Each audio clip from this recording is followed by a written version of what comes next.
ꯑꯍꯥꯟꯕꯃꯛꯇ ꯉꯁꯤ ꯃꯅꯤꯄꯨꯔꯤ ꯃꯤꯔꯣꯟꯅ ꯁꯤꯂꯥꯡꯖꯔꯤꯕ ꯊꯧꯔꯝ ꯑꯁꯤꯕꯨ ꯌꯦꯡꯕꯤꯔꯤꯕ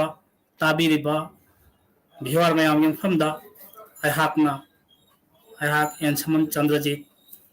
ꯃꯌꯥꯝꯒꯤ ꯃꯐꯝꯗ ꯏꯀꯥꯏ ꯈꯨꯝꯅꯖꯕꯒ ꯂꯣꯏꯅꯅ ꯃꯌꯥꯝ ꯈꯨꯔꯨꯝꯖꯔꯤ ꯑꯃꯁꯨꯡ ꯇꯔꯥꯝꯅ ꯑꯣꯛꯆꯔꯤ꯫ ꯉꯁꯤ ꯐꯦꯕ꯭ꯔꯨꯋꯥꯔꯤ ꯊꯥꯒꯤ ꯑꯔꯣꯏꯕ 19ꯅꯤ ꯁꯨꯕ ꯂꯩꯕꯥꯛꯄꯣꯛꯄ ꯅꯨꯃꯤꯠ, ꯃꯥꯂꯦꯝꯒꯤ ꯃꯃꯥꯂꯣꯟ ꯅꯨꯃꯤꯠ 2016 ꯈꯣꯡꯆꯠꯀꯤ ꯊꯧꯔꯝꯒ ꯃꯔꯤ ꯂꯩꯅꯅ ꯉꯁꯤ ꯄꯥꯡꯊꯣꯛꯆꯔꯤꯕ ꯃꯅꯤꯄꯨꯔꯤ ꯃꯤꯔꯣꯜꯒꯤ ꯑꯍꯨꯝꯁꯨꯕ ꯊꯧꯔꯝ ꯑꯁꯤꯗ ꯑꯩꯈꯣꯏꯅ ꯍꯥꯏꯖꯔꯨꯕ ꯑꯃꯁꯨꯡ ꯕꯥꯔꯇꯣꯟ ꯇꯧꯖꯔꯨꯕꯗꯒꯤ ꯍꯔꯥꯎ ꯍꯔꯥꯎꯅ ꯌꯥꯕꯤꯔꯛꯇꯨꯅ ꯉꯁꯤ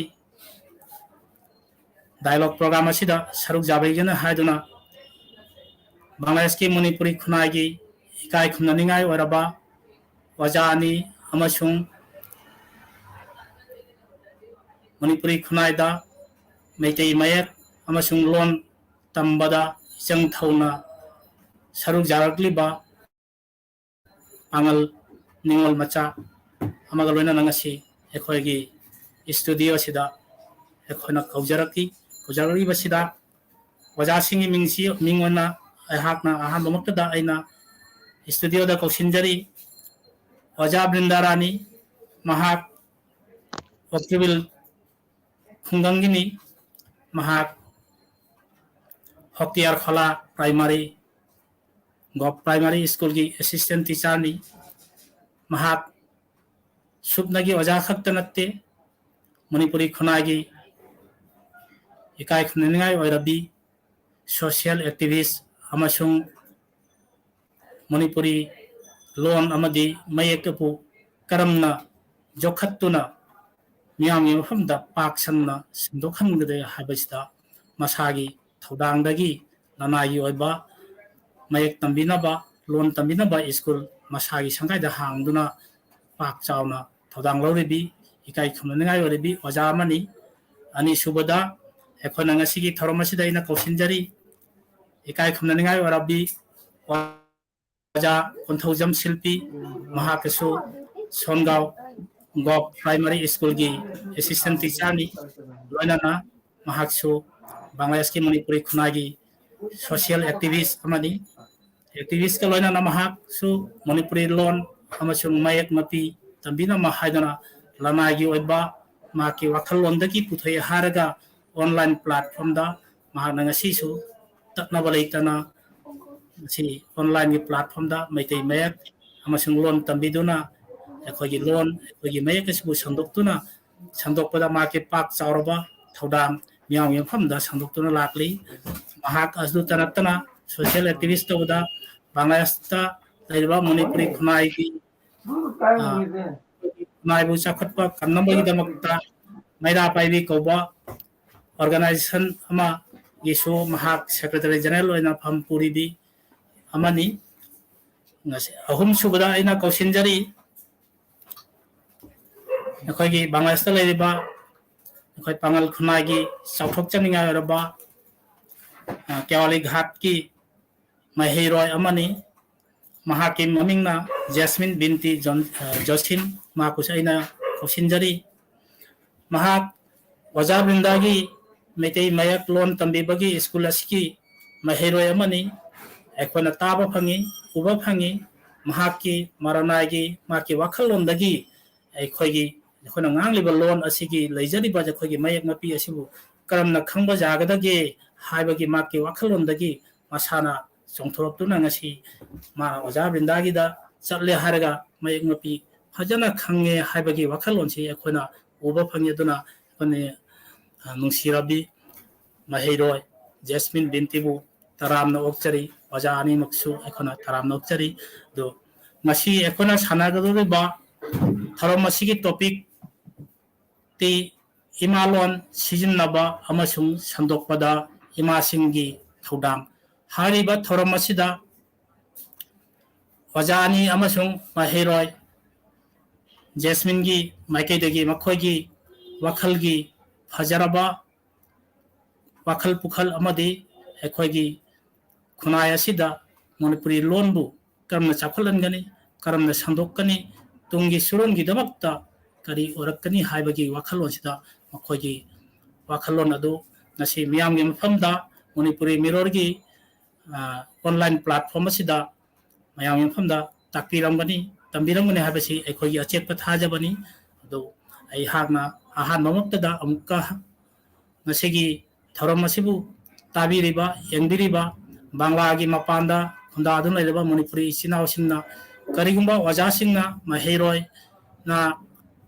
ꯉꯥꯡꯉꯛꯄꯗ ꯅꯠꯇ꯭ꯔꯒ ꯍꯥꯏꯔꯛꯄꯗ ꯂꯣꯟ ꯈꯣꯝꯗ ꯀꯔꯤꯒꯨꯝꯕ ꯁꯣꯏꯕ ꯂꯪꯖꯈꯤꯕ ꯌꯥꯎꯔꯁꯨ ꯅꯣꯛꯅꯕꯤꯗꯅ ꯊꯥꯒꯠꯄꯤꯌꯨ ꯍꯥꯏꯗꯨꯅ ꯑꯩꯅ ꯃꯅꯤꯄꯨꯔꯤ ꯃꯤꯔꯣꯜꯒꯤ ꯃꯥꯏꯀꯩꯗꯒꯤ ꯅꯣꯜꯂꯨꯛꯅ ꯅꯤꯡꯁꯤꯡꯖꯔꯤ ꯑꯩꯅ ꯉꯁꯤꯒꯤ ꯊꯧꯔꯝ ꯑꯁꯤꯗ ꯑꯍꯥꯟꯕꯃꯛꯇꯗ ꯑꯩꯅ ꯑꯣꯖꯥ ꯕ꯭ꯔꯤꯟꯗꯥꯒꯤ ꯃꯐꯝꯗ ꯋꯥꯍꯪ ꯊꯝꯖꯅꯤꯡꯉꯤ ꯏꯃꯥꯂꯣꯟ ꯁꯤꯖꯤꯟꯅꯕ ꯑꯃꯁꯨꯡ ꯁꯟꯗꯣꯛꯄꯗ ꯏꯃꯥꯁꯤꯡꯒꯤ ꯊꯧꯗꯥꯡ ꯍꯥꯏꯔꯤꯕꯁꯤꯗ ꯑꯩꯈꯣꯏꯅ ꯂꯥꯏꯔꯤꯛ ꯂꯥꯏꯁꯨ ꯇꯝꯕꯗ ꯆꯠꯅꯕꯤ ꯀꯌꯥ ꯋꯥꯍꯩꯗ ꯂꯩ ꯃꯃꯥ ꯑꯣꯏꯕꯤꯁꯤꯡꯅ ꯃꯆꯥꯁꯤꯡꯒꯤ ꯂꯥꯏꯔꯤꯛ ꯂꯥꯏꯁꯨ ꯇꯝꯕꯒꯤ ꯀꯥꯗ ꯃꯍꯥꯛꯀꯤ ꯁꯤꯛꯈꯥ ꯒꯨꯔꯨꯅ ꯂꯥꯏꯔꯤꯛ ꯂꯥꯏꯁꯨ ꯇꯝꯕꯒꯤ ꯃꯍꯥꯛꯀꯤ ꯃꯇꯝꯕꯥꯛꯇ ꯆꯥꯎꯔꯛꯄꯗꯒꯤ ꯍꯧꯅ ꯉꯁꯥꯏꯒꯤ ꯑꯩꯈꯣꯏꯒꯤ ꯑꯍꯥꯟꯕ ꯂꯥꯏꯔꯤꯛ ꯃꯌꯦꯛ ꯇꯝꯕꯁꯤ ꯃꯃꯥ ꯑꯣꯏꯕꯤꯁꯤꯡꯅ ꯃꯆꯥꯁꯤꯕꯨ ꯅꯥꯀꯣꯟꯗꯨꯅ ꯇꯥꯛꯄꯤ ꯇꯝꯕꯤ ꯑꯗꯨꯒꯨꯝꯅ ꯑꯣꯖꯥ ꯕ꯭ꯔꯤꯟꯗꯥ ꯃꯃꯥ ꯑꯃꯅ ꯁ꯭ꯀꯨꯜꯒꯤ ꯑꯣꯖꯥ ꯑꯃꯅ ꯑꯣꯖꯥꯒꯤ ꯃꯤꯠꯌꯦꯡꯗꯒꯤ ꯕꯪꯒ꯭ꯂꯥꯗꯦꯁꯇ ꯃꯅꯤꯄꯨꯔꯤ ꯂꯣꯟ ꯁꯤꯖꯤꯟꯅꯔꯤꯕ ꯃꯁꯤ ꯉꯥꯡꯅꯔꯤꯕ ꯑꯩꯈꯣꯏꯅ ꯇꯝꯂꯤꯕ ꯃꯌꯦꯛ ꯑꯁꯤ ꯀꯔꯝꯅ ꯁꯤꯖꯤꯟꯅꯔꯤ ꯀꯔꯝꯅ ꯆꯠꯅꯔꯤ ꯑꯃꯁꯨꯡ ꯑꯁꯤꯒꯤ ꯁꯟꯗꯣꯛꯄꯗ ꯑꯣꯖꯥꯒꯤ ꯃꯤꯠꯌꯦꯡꯗꯒꯤ ꯕꯪꯒ꯭ꯂꯥꯗꯦꯁꯇ ꯂꯩꯔꯤꯕ ꯑꯁꯤꯒꯤ ꯐꯤꯕꯝꯁꯤ ꯃꯤꯌꯥꯝꯒꯤ ꯃꯐꯝꯗ ꯇꯥꯛꯄꯤꯅꯕ ꯍꯥꯏꯗꯨꯅ ꯑꯣꯖꯥꯕꯨ ꯀꯧꯁꯤꯟꯖꯔꯤ ꯊꯥꯒꯠꯆꯔꯤ ꯑꯣꯖꯥ ꯆꯟꯗ꯭ꯔꯖꯤꯠꯄꯨ ꯉꯁꯤ 12 ꯐꯦꯕ꯭ꯔꯨꯋꯥꯔꯤ ꯃꯥꯂꯦꯝꯒꯤ ꯏꯃꯥꯂꯣꯟꯒ ꯅꯨꯃꯤꯠꯀ ꯂꯣꯏꯅꯅ ꯃꯔꯤ ꯂꯩꯅꯅ ꯃꯅꯤꯄꯨꯔꯤ ꯃꯤꯔꯣꯜꯅ ꯁꯤꯟ ꯂꯥꯡꯗꯨꯅ ꯄꯥꯡꯊꯣꯛꯂꯤꯕ ꯊꯧꯔꯝ ꯑꯁꯤꯗ ꯁꯔꯨꯛ ꯌꯥꯕ ꯐꯪꯖꯕꯒꯤꯗꯃꯛ ꯑꯣꯖꯥ ꯄ꯭ꯔꯃꯣꯗ ꯑꯃꯁꯨꯡ ꯑꯣꯖꯥ ꯆꯟꯗ꯭ꯔꯖꯤꯠꯄꯨ ꯉꯝꯈꯩ ꯂꯩꯇꯅ ꯏꯀꯥꯏ ꯈꯨꯝꯅꯕꯒ ꯂꯣꯏꯅꯅ ꯊꯥꯒꯠꯆꯔꯤ ꯑꯃꯁꯨꯡ ꯊꯧꯔꯝ ꯑꯁꯤꯒ ꯌꯥꯎꯔꯤꯕ ꯅꯨꯡꯁꯤꯔꯕ ꯏꯆꯥ ꯑꯃꯁꯨꯡ ꯑꯩꯒꯤ ꯃꯍꯩꯔꯣꯏ ꯃꯗꯨꯒ ꯂꯣꯏꯅꯅ ꯕꯪꯒ꯭ꯂꯥꯗꯦꯁ ꯑꯃꯁꯨꯡ ꯃꯅꯤꯄꯨꯔꯗꯒꯤ ꯌꯦꯡꯕꯤꯔꯛꯂꯤꯕ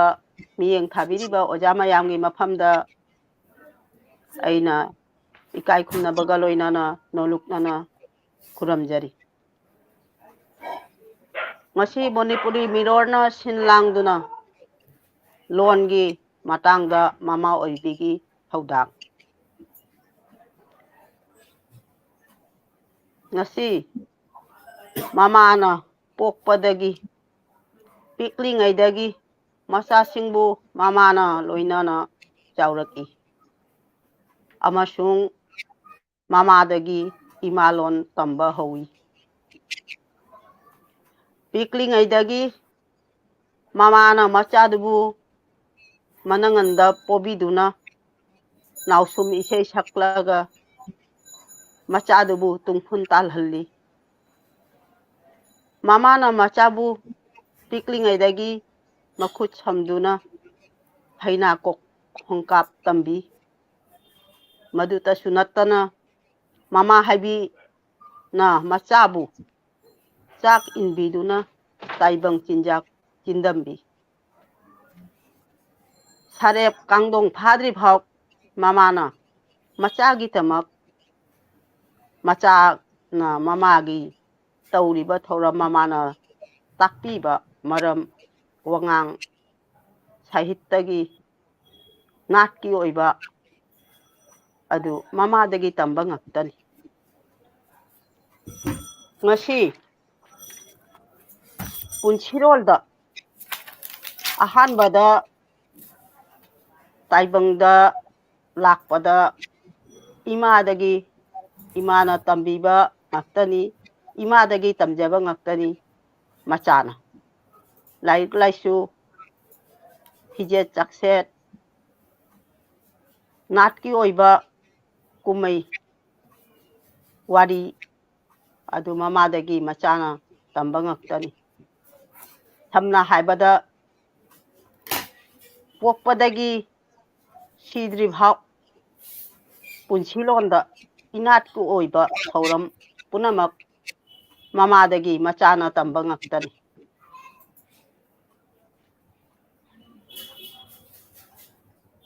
ꯃꯁꯤ ꯃꯃꯥꯒꯤ ꯃꯆꯥꯗ ꯃꯃꯥꯒꯤ ꯊꯧꯔꯝ ꯃꯃꯥꯅ ꯇꯥꯛꯄꯤꯕ ꯊꯧꯗꯥꯡ ꯑꯁꯤ ꯃꯃꯥꯗꯒꯤ ꯃꯆꯥꯅ ꯃꯁꯤ ꯂꯧꯁꯤꯜꯂꯤ ꯑꯗꯨꯅ ꯃꯃꯥ ꯑꯣꯏꯕꯤꯅ ꯅꯥꯠꯀꯤ ꯑꯣꯏꯕ ꯏꯃꯥꯂꯣꯟ ꯋꯥꯔꯤ ꯃꯆꯥ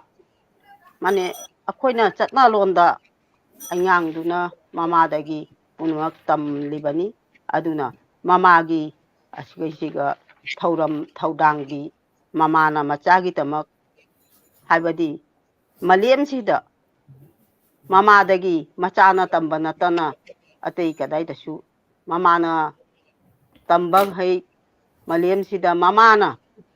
ꯃꯆꯥꯗꯨꯕꯨ ꯇꯝꯕꯤꯕꯅꯤ ꯃꯆꯥꯅꯁꯨ ꯃꯃꯥꯗꯒꯤ ꯇꯝꯕꯅꯤ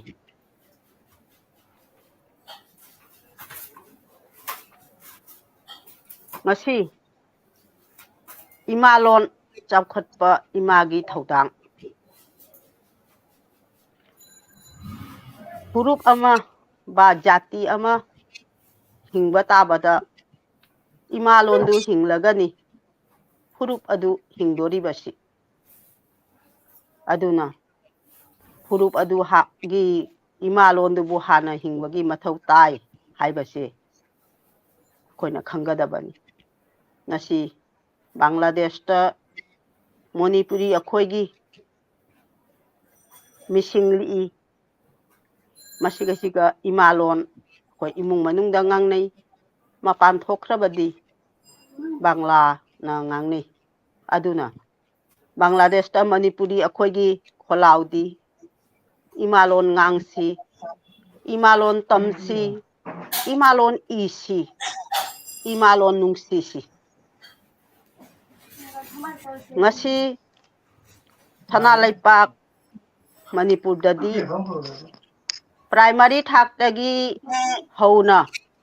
ꯌꯨꯅꯤꯚꯔꯁꯤꯇꯤ ꯂꯦꯚꯦꯜ ꯐꯥꯎ ꯏꯃꯥꯂꯣꯟꯅ ꯂꯥꯏꯔꯤꯛ ꯇꯝꯕꯒꯤ ꯈꯨꯗꯣꯡꯆꯥꯕ ꯐꯪꯏ ꯚꯥꯔꯠꯇꯁꯨ ꯈ꯭ꯔꯤꯁꯇ ꯀꯨꯝꯖꯥ 1992 ꯗ ꯚꯥꯔꯠꯇꯁꯨ 7ꯁꯨꯕ ꯁꯤꯗ꯭ꯌꯨꯜꯗ ꯃꯅꯤꯄꯨꯔꯤ ꯚꯥषꯥꯁꯤ ꯆꯟꯈꯤꯕꯅꯤ ꯑꯗꯨꯒ ꯑꯩꯈꯣꯏ ꯕꯪꯒ꯭ꯂꯥꯗꯦꯁꯇꯗꯤ ꯑꯩꯈꯣꯏꯅ ꯃꯤꯔꯝꯗꯝꯗ ꯃꯤꯔꯩꯄꯥꯛꯇ ꯂꯩꯔꯒꯁꯨ ꯕꯪꯒ꯭ꯂꯥꯗꯦꯁꯇ ꯂꯩꯔꯕꯅꯤꯅ ꯑꯩꯈꯣꯏꯒꯤ ꯏꯃꯥꯂꯣꯟ ꯃꯩꯇꯩꯂꯣꯟ ꯑꯣꯏꯔꯕꯁꯨ ꯏꯃꯨꯡ ꯃꯅꯨꯡꯒꯤ ꯂꯣꯟ ꯑꯣꯏꯅ ꯁꯤꯖꯤꯟꯅꯩ ꯉꯁꯤꯐꯥꯎꯇꯗꯤ ꯕꯪꯒ꯭ꯂꯥꯗꯦꯁꯇ ꯁꯤꯛꯈꯥ ꯀꯥꯔꯤꯀꯨꯂꯝꯗ ꯈꯪꯗꯦ ꯁꯔꯀꯥरी कोनो ꯄ꯭ꯔꯣꯇꯤꯁꯊꯥꯟ ꯂꯩꯇꯕꯅ ꯉꯁꯤ ꯑꯩꯈꯣꯏ ꯏꯃꯨꯡ ꯃꯅꯨꯡꯒꯤ ꯂꯣꯟ ꯑꯣꯏꯅ ꯁꯤꯖꯤꯟꯅꯩ ꯏꯃꯥꯂꯣꯟꯒꯤ ꯃꯩꯇꯩ ꯑꯩꯈꯣꯏꯒꯤ ꯏꯌꯦꯛ ꯂꯩꯖꯩ ꯕꯪꯒ꯭ꯂꯥꯗꯦꯁꯇ ꯃꯤꯁꯤꯡ ꯂꯤꯛꯄꯗꯨꯅ ꯍꯧꯖꯤꯛꯁꯨ ꯁꯔꯀꯥरी भावे शिक्षा कारिकुलमदा अखोइना लारिक तंबगी खुदोंचाबा फंगद्री बांग्लादेशता निगृष्टि लोन मंगा सरकारी कारिकुलमदा जाउरे मसी चकमा मारमा त्रिपुरा गारो साद्री प्राइमरी थाकता लोन मंगा सी जाउखरे ताकपीबगी खुदोंग चाबगी चादबगी अदुगी मरमददी आई हाइजबा ngamloi अदुगा ngasi बांग्लादेशता मणिपुरी अखोइगी लोन असी शिक्षा कारिकुलमदा जाउरकपा ताबदा मैतै ओजासिंग तंगाइ फदना ताकपीबा ngamगनी हाइबसे अगी अचेतपा थाजेबनी मरमदी ngasi thauram asiga jauriba aigi ichanipi thoi silpi konthojam ꯉꯁꯥꯏ ꯑꯣꯖꯥ ꯆꯟꯗ꯭ꯔꯖꯤꯠꯅꯁꯨ ꯍꯥꯏꯕꯤꯈ꯭ꯔꯦ ꯑꯣꯟꯂꯥꯏꯟꯗ ꯀ꯭ꯂꯥꯁ ꯇꯧꯔꯤꯕ ꯑꯁꯤ ꯃꯩꯇꯩ ꯑꯩꯈꯣꯏꯒꯤ ꯌꯥꯝꯅ ꯀꯥꯟꯅꯕ ꯄ꯭ꯂꯁ ꯄꯣꯏꯟ ꯑꯃꯅꯤ ꯍꯥꯏꯅ ꯂꯧꯁꯜꯂꯤ ꯑꯣꯖꯥ ꯕ꯭ꯔꯤꯟꯗꯥꯗ ꯑꯩ ꯑꯃꯨꯛ ꯂꯥꯛꯆꯒꯦ ꯍꯣꯏ ꯁꯤ ꯃꯇꯥꯡꯗ ꯑꯩ ꯑꯣꯖꯥ ꯕ꯭ꯔꯤꯟꯗꯥꯒꯤꯗ ꯑꯩ ꯑꯃꯨꯛ ꯉꯁꯤ ꯐꯒꯅꯤ ꯑꯣꯖꯥ ꯆꯟꯗ꯭ꯔꯖꯤꯠ ꯑꯩ ꯃꯊꯪꯗ ꯑꯃꯨꯛ ꯂꯥꯛꯆꯒꯦ ꯀꯩꯅꯣ ꯉꯥꯏꯕꯤꯌꯨ ꯍꯣꯏ ꯉꯁꯤ ꯑꯩꯈꯣꯏꯒꯤ ꯑꯅꯤꯁꯨꯕ ꯑꯩꯈꯣꯏꯒꯤ ꯀꯩꯅꯣꯁꯤꯗ ꯇꯣꯄꯤꯛꯇ ꯋꯥꯔꯤ ꯁꯥꯟꯅꯕꯤꯅꯃꯥꯏꯅ ꯑꯩꯈꯣꯏꯅ ꯕꯥꯇꯣꯟꯗ ꯀꯧꯖꯔꯨꯕ ꯑꯣꯖꯥ ꯀꯣꯟꯊꯧꯖꯝ ꯁꯤꯜꯄꯤ ꯃꯍꯥꯛꯀꯤ ꯃꯐꯝꯗ ꯑꯩꯅ ꯍꯥꯏꯖꯅꯤꯡꯉꯤ ꯉꯁꯤ ꯕꯪꯒ꯭ꯂꯥꯗꯦꯁꯇ ꯂꯩꯔꯤꯕ ꯃꯅꯤꯄꯨꯔꯤ ꯏꯆꯤꯟ ꯏꯅꯥꯎ ꯈꯨꯗꯤꯡꯃꯛꯅ ꯑꯩꯈꯣꯏꯒꯤ ꯏꯃꯥ ꯂꯣꯟꯅ ꯋꯥ ꯉꯥꯡꯉꯤ ꯏꯃꯨꯡ ꯃꯅꯨꯡꯗꯁꯨ ꯉꯥꯡꯉꯤ ꯑꯗꯨꯕꯨ ꯑꯩꯈꯣꯏ ꯃꯄꯥꯟ ꯊꯣꯛꯄ ꯇꯥꯔꯒꯗꯤ ꯑꯃꯁꯨꯡ ꯑꯩꯈꯣꯏꯅ ꯂꯥꯏꯔꯤꯛ ꯂꯥꯏꯁꯨ ꯇꯝꯕꯗ ꯕꯪꯒ꯭ꯂꯥ ꯂꯣꯟꯅ ꯕꯪꯒ꯭ꯂꯥ ꯃꯌꯦꯛꯅ ꯑꯩꯈꯣꯏ ꯂꯥꯏꯔꯤꯛ ꯇꯝꯃꯤ ꯑꯗꯨꯒꯨꯝꯅ ꯉꯁꯥꯏ ꯑꯣꯖꯥ ꯕ꯭ꯔꯤꯟꯗꯥꯅ ꯇꯥꯛꯄꯤꯈꯤꯕ ꯂꯣꯟ ꯃꯉꯥꯒꯤ ꯈꯨꯗꯣꯡꯆꯥꯕ ꯐꯪꯈ꯭ꯔꯦ ꯑꯗꯨꯕꯨ ꯕꯪꯒ꯭ꯂꯥꯗꯦꯁꯇ ꯂꯩꯍꯧꯔꯤꯕ ꯐꯨꯔꯨꯞꯆꯥ ꯈꯨꯗꯤꯡꯃꯛꯀꯤ ꯃꯃꯥ ꯂꯣꯟꯅ ꯂꯥꯏꯔꯤꯛ ꯇꯝꯕꯒꯤ ꯈꯨꯗꯣꯡꯆꯥꯕ ꯐꯪꯒꯅꯤ ꯍꯥꯏꯕꯁꯤꯁꯨ ꯑꯩꯈꯣꯏꯒꯤ ꯑꯆꯦꯠꯄ ꯊꯥꯖꯕꯅꯤ ꯍꯧꯖꯤꯛ ꯍꯧꯖꯤꯛ ꯄꯥꯜꯂꯤꯕ ꯁꯔꯀꯥꯔ ꯑꯁꯤꯅꯁꯨ ꯑꯗꯨꯒꯤ ꯈꯨꯗꯣꯡꯆꯥꯕꯒꯤꯁꯨ ꯂꯧꯈꯠꯂꯛꯂꯤ ꯑꯗꯨꯒꯨꯝꯅ ꯑꯩꯈꯣꯏꯒꯤ ꯑꯣꯖꯥ ꯀꯣꯟꯊꯧꯖꯝ ꯁꯤꯜꯄꯤꯅ ꯃꯥꯅ ꯑꯣꯟꯂꯥꯏꯟꯒꯤ ꯄ꯭ꯂꯥꯠꯐꯣꯝꯗꯒꯤ ꯕꯪꯒ꯭ꯂꯥꯗꯦꯁꯇ ꯂꯩꯔꯤꯕ ꯃꯅꯤꯄꯨꯔꯤ ꯏꯆꯤꯟ ꯏꯅꯥꯎ ꯑꯃꯗꯤ ꯕꯪꯒ꯭ꯂꯥꯒꯤ ꯃꯄꯥꯟꯗ ꯂꯩꯔꯤꯕ ꯃꯅꯤꯄꯨꯔꯤ ꯏꯆꯤꯟ ꯏꯅꯥꯎ ꯈꯨꯗꯤꯡꯃꯛꯇꯁꯨ ꯑꯁꯤꯒꯤ ꯈꯨꯗꯣꯡꯆꯥꯕꯁꯤ ꯐꯪꯕꯒꯤꯗꯃꯛꯇ ꯃꯍꯥꯛꯅ ꯅꯅꯥꯏꯒꯤ ꯑꯣꯏꯅ ꯂꯧꯈꯠꯆꯔꯛꯂꯤꯕ ꯑꯣꯟꯂꯥꯏꯟ ꯄ꯭ꯂꯥꯠꯐꯣꯝꯗ ꯑꯩꯈꯣꯏꯒꯤ ꯃꯌꯦꯛ ꯇꯥꯛꯄꯤ ꯇꯝꯕꯤꯕꯒꯤ ꯇꯧꯕꯒꯤ ꯃꯇꯥꯡꯁꯤꯗ ꯑꯣꯖꯥꯒꯤ ꯀꯔꯝꯕ ꯋꯥꯈꯜꯂꯣꯟꯗꯒꯤ ꯐꯥꯎꯔꯛꯂꯦ ꯍꯥꯏꯔꯒ ꯑꯁꯤꯒꯤ ꯊꯧꯔꯝꯁꯤ ꯊꯧꯗꯥꯡꯁꯤ ꯂꯧꯈꯠꯈꯤꯕꯅꯣ ꯍꯥꯏꯕꯁꯤ ꯑꯇꯦꯟꯕ ꯑꯗꯨꯝ ꯃꯤꯌꯥꯝꯒꯤ ꯃꯐꯝꯗ ꯇꯥꯛꯄꯤꯅꯕ ꯍꯥꯏꯗꯨꯅ ꯑꯩꯅ ꯑꯣꯖꯥ ꯀꯣꯟꯊꯧꯖꯝ ꯁꯤꯜꯄꯤꯒꯤ ꯃꯤꯠꯌꯦꯡ ꯆꯤꯡꯁꯤꯟꯖꯔꯤ ꯃꯌꯥꯝꯕꯨ ꯈꯨꯔꯨꯝꯖꯔꯤ ꯉꯁꯤ ꯃꯅꯤꯄꯨꯔꯤ ꯃꯤꯔꯣꯟꯅ ꯁꯤꯟ ꯂꯥꯡꯗꯨꯅ ꯑꯁꯤꯒꯨꯝꯂꯕ ꯐꯖꯔꯕ ꯄ꯭ꯂꯥꯠꯐꯣꯔꯝ ꯑꯁꯤꯗ ꯋꯥ ꯉꯥꯡꯕꯒꯤꯗꯃꯛꯇ ꯈꯨꯗꯣꯡꯆꯥꯕ ꯄꯤꯕ ꯑꯁꯤ ꯌꯥꯝꯅ ꯑꯩꯒꯤꯗꯤ ꯅꯨꯡꯉꯥꯏꯕ ꯃꯤꯀꯨꯞ ꯑꯃꯅꯤ ꯑꯗꯨ ꯃꯅꯤꯄꯨꯔꯤ ꯃꯤꯔꯣꯜꯒꯤ ꯊꯧꯕꯨꯔꯦꯟ ꯑꯣꯏꯕꯤꯔꯤꯕ ꯃꯌꯥꯝꯕꯨ ꯑꯩꯅ ꯊꯥꯒꯠ ꯋꯥꯍꯩ ꯊꯝꯖꯔꯤ ꯑꯗꯨꯒ ꯂꯣꯏꯅꯅ ꯕꯪꯒ꯭ꯂꯥꯗꯦꯁ ꯑꯃꯁꯨꯡ ꯃꯅꯤꯄꯨꯔ ꯑꯃꯁꯨꯡ ꯃꯥꯂꯦꯝ ꯁꯤꯟ ꯊꯨꯡꯅ ꯂꯩꯕ ꯃꯤꯇꯩꯁꯤꯡꯅ ꯉꯁꯤꯒꯤ ꯚꯤꯗꯤꯑꯣ ꯍꯥꯏꯕꯗꯤ ꯉꯁꯤꯒꯤ ꯏꯟꯇꯔꯚ꯭ꯌꯨ ꯑꯁꯤꯕꯨ ꯌꯦꯡꯕꯤꯔꯤꯕ ꯃꯌꯥꯝꯕꯨꯁꯨ ꯑꯩꯅ ꯅꯣꯂꯨꯛꯆꯅ ꯈꯨꯔꯨꯝꯖꯔꯤ ꯑꯍꯥꯟꯕꯃꯛꯇꯗ ꯕꯪꯒ꯭ꯂꯥꯗꯦꯁꯀꯤ 1952 सालदा थोखिबा भाषा आंदोलन मरी लेना सीखिबा थवाइना देश की तमक्ता जाति की तमक्ता थवाई पोंथा पीखिबा सलाम रफीक जब्बार अमसुम मिंग खंगदबा मयामबु अैना हांबदा इकोकनोना खुरमजरी अमसुम मखोइगी तमक्ता थौनिजरी अैना ꯑꯩꯒꯤ ꯇꯣꯄꯤꯛꯀꯤ ꯑꯍꯥꯟꯕꯗ ꯑꯩꯅ ꯅꯤꯡꯁꯤꯡꯖꯔꯤ ꯑꯩꯒꯤ ꯄꯟꯊꯧ ꯀꯣꯟꯊꯧꯖꯝ ꯁꯨꯕꯨꯠ ꯃꯍꯥꯛ ꯂꯥꯏꯔꯝꯂꯦꯟꯗ ꯂꯩꯔꯕꯁꯨ ꯃꯍꯥꯛꯀꯤ ꯊꯧꯗꯥꯡ ꯌꯥꯝꯅ ꯂꯩ ꯃꯔꯝꯗꯤ ꯑꯩꯅ ꯄꯤꯁꯛ ꯄꯤꯛꯏꯉꯩꯗꯩꯁꯨ ꯑꯩꯒꯤ ꯄꯥꯕꯨꯡꯅ ꯑꯩꯒꯤ ꯕꯕꯥꯅ ꯑꯍꯥꯟꯕꯗꯩ ꯑꯩꯉꯣꯟꯗ ꯃꯅꯤꯄꯨꯔꯗꯩ ꯄꯤꯔꯛꯄ ꯂꯥꯏꯔꯤꯛ ꯑꯃ ꯑꯩꯉꯣꯟꯗ ꯌꯥꯝꯅ नाव कनो तौना ममादुना मचादुबु पोबीबा अदुगुंबा फोटो अमगा लोइनना अꯩꯉꯣꯟꯗ अहांबदा पी अदुगै अꯩ तमजबा हौजरी अदुना अꯩ मितै मयेक्से यामना इसाना इरानायना पामजबा अदुमाई सुम लाकबदगी मणिपुर ओजासिंगा तिना दुना अैना खुदोंचाबा लौजबा अदुगी मखादा अखोइना ताजबा फंगी अखोइगी काकासेराम अमसुम लैरिबा एकदो अगी परिचालक ओइबिरिबा मयामना होटनाबिदुना मोइना मीडियादा कनो तौदुना पॉडकास्ट तौबिदुना मोइगी लाइरिक सिंग लैबदुगी मतुंगिना खोलाव मतुंगिना अखोइ खुद्रोनी गुस्तीदा लैरिबा लाइरिक मंगा अखोइ तंबा हौबदुगी मखादा अखोइ स्टेप से अखोइगी मखागी स्टेप से अखोइगी ओइगनी हाइना अदुगा मरी लेना खरनी मनुंगदा अंकमु अखोइ कोरोना हौखी अदो कोरोना हौद्रिंगगी ममांगदा अई आईसीटी ट्रेनिंग दा चचरुई आईसीटी ट्रेनिंग दा चटपा मतमसिदा अदुदा अई कनो नुमित tara humdoi gi training ni aduga content ama ai uba phangi ai Manipuri gi content ama aduna ai khoi gi Bangladesh Bishwa Porichoy gi Chaturtha Shreni gi boy da jawba adugi content tuga tawri basingdo loina lanbaduda moina hai unoine khetro khara haibi waina aduda ina hairami singju aduga ahing lahing asi amphau mane chumde asi ama asigi si maki swatandra nijosho bhasha leiba taraga didusu leijasanu aduga loina loina na akhoi mitei gi phanek phidu asigi adeidi singju oidori bani asigi festival se Manipur da jam chauna tawri bani haina ina wari se jamna shaki adugi makhada halaaga aina khanjai asigi pochi ai ithantana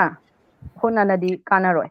adu ai taragadi ai khara kakka haibadi Bangladesh ki leiriba Manipuri प्राथमिक शिक्षक समिति हाइना खै primary की शिक्षक फुराम मा लेजै अदुगी फुराम दुगा सभापति ओरिबा अखोगी इकाई खुमनाजरिबा इगी हेड मैडम कुंजरानी सिन्हागा आई वारी तानाजै अदुगी मखादा बांग्लादेश ता लेरिबा शिक्षक सिंह मयाम गसु अखोय वारी सानादुना अखोगी साइन नमा थारागा नेशनल करिकुलम दा अखोय थागतपै मतुंगिना कमलगंज Manipuri प्राथमिक शिक्षक समिति की जनरल सेक्रेटरी अरुण कुमार सिंहदा अंकमो मोय असिगिसी अखोय तौनी हाइना अदुगुम्बा अदुगी खुदोंग जाबदो अखोय पीनी हाइदुना अखोय नेशनल करिकुलम बोर्ड तेमो अंकमो थाबिरई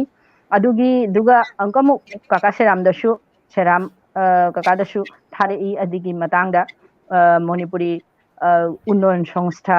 भाषा उन्नयन गवेषणा उन्नयन संस्थादा अदुमाइना थारकपै मखादा अखोय हजि अदुगी खतंग तोरसु अखोय मरिक चुमद्रगसु खतंग तोरसु अखोय करेक्शन दा लाआबनिना अदुगी आशादा अदुगी कनोदुना अदुगी दुना अखोयदा इनोट हापे अदुगी मखादा अखोय कोरोना हौबा मतमसिदा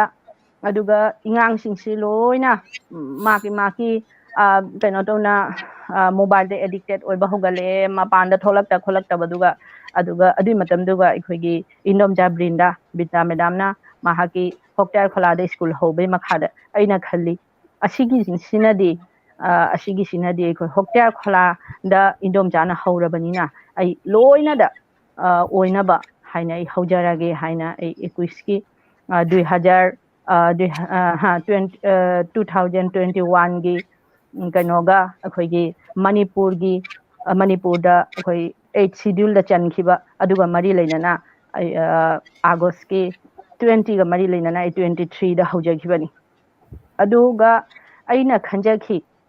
अइगी असिगी पोचिना असिगी अइगी ऑनलाइन क्लास असिना इंगांग तनते अहनसिंगसु दसु अइ नोक तो बनमगनी असि कनो तो बनमगनी क्लास सिंगसि इकाइरगसु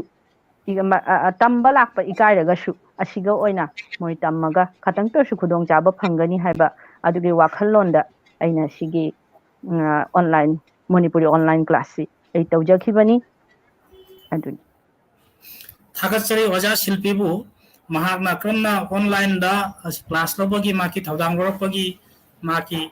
लायोय खबा मपाबुंगदगी माना सिगी कनसी फंगई हाइबगी वाखललोज मयामदा फुंदोकपिरि ना ओजा सुबुतपुसु नसी Manipuri मिरर की माइकैदगी इकाई खुमनाजरी अइना अमो कनोदा एखना जैस्मिन की मफमदा जैस्मिन तांगल निंगोननी कना Manipuri लोन आंगमिनारिबा मैतैनी Manipuri नाने हिंगिनारिबा जखोय खुनाई मनुंगदा चाउथोकचनिंगाय ओइरबा ओजा बृंदागी महेरोइनी महाचु ओजा बृंदागी स्कूलसिदा सही मरी चुपना मयक मपी असि तमदुना लाकपदा महाकसी मतिक मगुन लैरबी महेरोय अमनी महा लागले चल्लिबा चही असिदा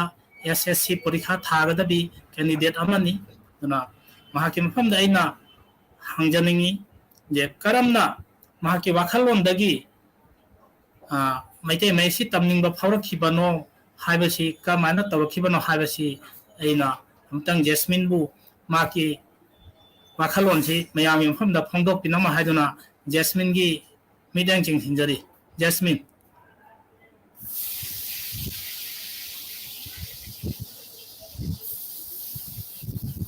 अहनबदा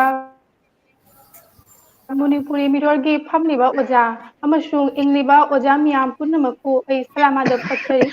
ꯑꯩꯒꯤ ꯃꯤꯡ ꯖꯦꯁꯃꯤꯟ ꯕꯤꯟꯇꯦ ꯖꯝꯁꯦꯠ ꯀꯧꯔꯤ ꯑꯩꯒꯤ ꯏꯄꯥꯒꯤ ꯃꯤꯡ ꯖꯣꯝꯁꯦꯠ ꯑꯂꯤ ꯀꯧꯔꯤ ꯑꯩꯒꯤ ꯏꯄꯥ ꯑꯩꯈꯣꯏ ꯃꯥꯂꯦꯝꯒꯤ ꯃꯄꯥꯟꯗ ꯂꯩꯖꯩ ꯗꯦꯁꯀꯤ ꯃꯄꯥꯟꯗ ꯐꯣꯔꯦꯅꯔ ꯑꯃ ꯑꯣꯏꯖꯕꯅꯤ ꯑꯩꯒꯤ ꯏꯃꯥꯅ ꯃꯃꯤꯡ ꯔꯦꯍꯥꯅꯥ ꯕꯦꯒꯝ ꯀꯧꯏ ꯃꯥ ꯁ꯭ꯀꯨꯜ ꯑꯩꯈꯣꯏ ꯁ꯭ꯊꯥꯅꯤꯌ ꯁ꯭ꯀꯨꯜ ꯑꯃꯒꯤ ꯑꯣꯖꯥ ꯑꯃ ꯑꯣꯏꯖꯔꯕꯅꯤ ꯑꯍꯥꯟꯕꯗ ꯃꯅꯤꯄꯨꯔꯤ ꯃꯤꯔꯣꯜꯒꯤ ꯄ꯭ꯔꯣꯒ꯭ꯔꯥꯝꯁꯤꯗ ꯑꯩꯕꯨ ꯁꯔꯨꯛ ꯌꯥꯍꯟꯕꯒꯤ ꯑꯣꯄꯣꯔꯆꯨꯅꯤꯇꯤ ꯄꯤꯕꯒꯤꯗꯃꯛꯇ ꯑꯣꯖꯥ ꯃꯌꯥꯝꯕꯨ ꯑꯩ ꯊꯥꯒꯠꯆꯔꯤ ꯑꯩ ꯌꯥꯝꯅ ꯊꯦꯡꯛ ꯌꯨ ꯀꯠꯆꯔꯤ ꯑꯣꯖꯥ ꯃꯌꯥꯝꯗ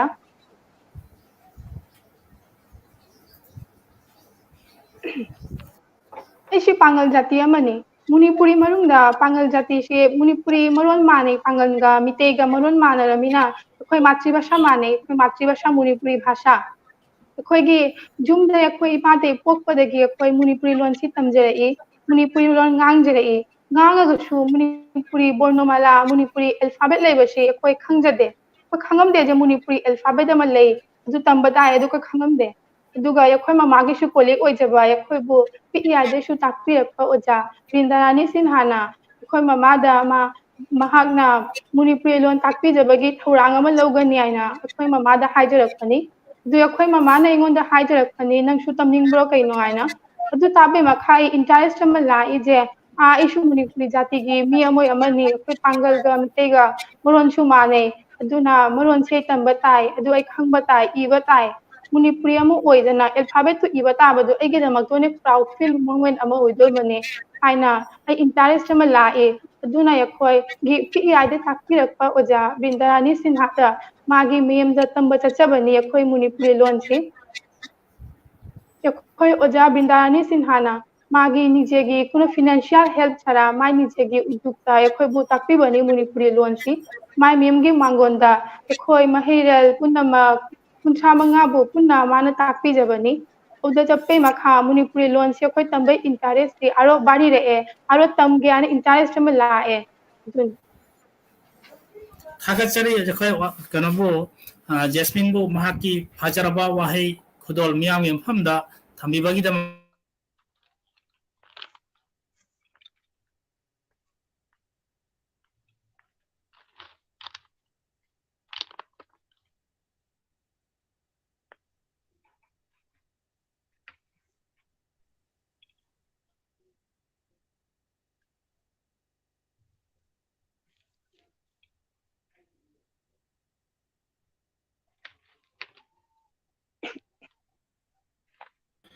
ओजा चंद्रजीत की कइनोसी खजिक्तंग याद्रबा करिनो मागी नेटवर्क से खजिक्तंग सोनबना कइनो लेरे असि मथंगदा ओजा ब्रिंदादा लाक्सगे हाइबि ओजा ओजा ब्रिंदादा सुम ओजागी प्रोग्राम से कमाय कमायना हौदोरक कनो असिगी इहुन से कदोमदगी लाखिबनो अदो तंग खजिक्तंग सबलम तंबियो अइना स्कूल हांगवै मरमदा अहानबा मक्तदा अखोय मैतै खुनाइदा लैरगा लोन एक लैरबसु अखोयगी अङांसिंग अइसु अहामदा खंगमदे तसेंगना हाइबदा पिकलिङाइदा अइ मैतै मयकसे चेमाइ थन्ना थन्ना उबा फंगी अइना मतमदुदा क्लास 1 2 दा तंबा मतमदा अदुगा अइगी इयाम्बा अमा चंद्रबाबू सिंह कवि महाक मतमदुगा सिलेट एमसी कॉलेज ता तमम्मी अदु तसु नतना हुजिगुजिकता मणिपुरदा अइगी इपुनी माइबम तोलेन हाइना लैरिबा ओजा महाकी मयमदा चटलगसु मैतै मयकसि उबा फंगी मतमदुगा अइ मैतै मयकनिसु खंगजेदे चाउरागा मखादा मैतै मयकनि खंगे अदुदी ओइरागा बांग्लादेशता लैना अखोय मैतै मयक तंबगी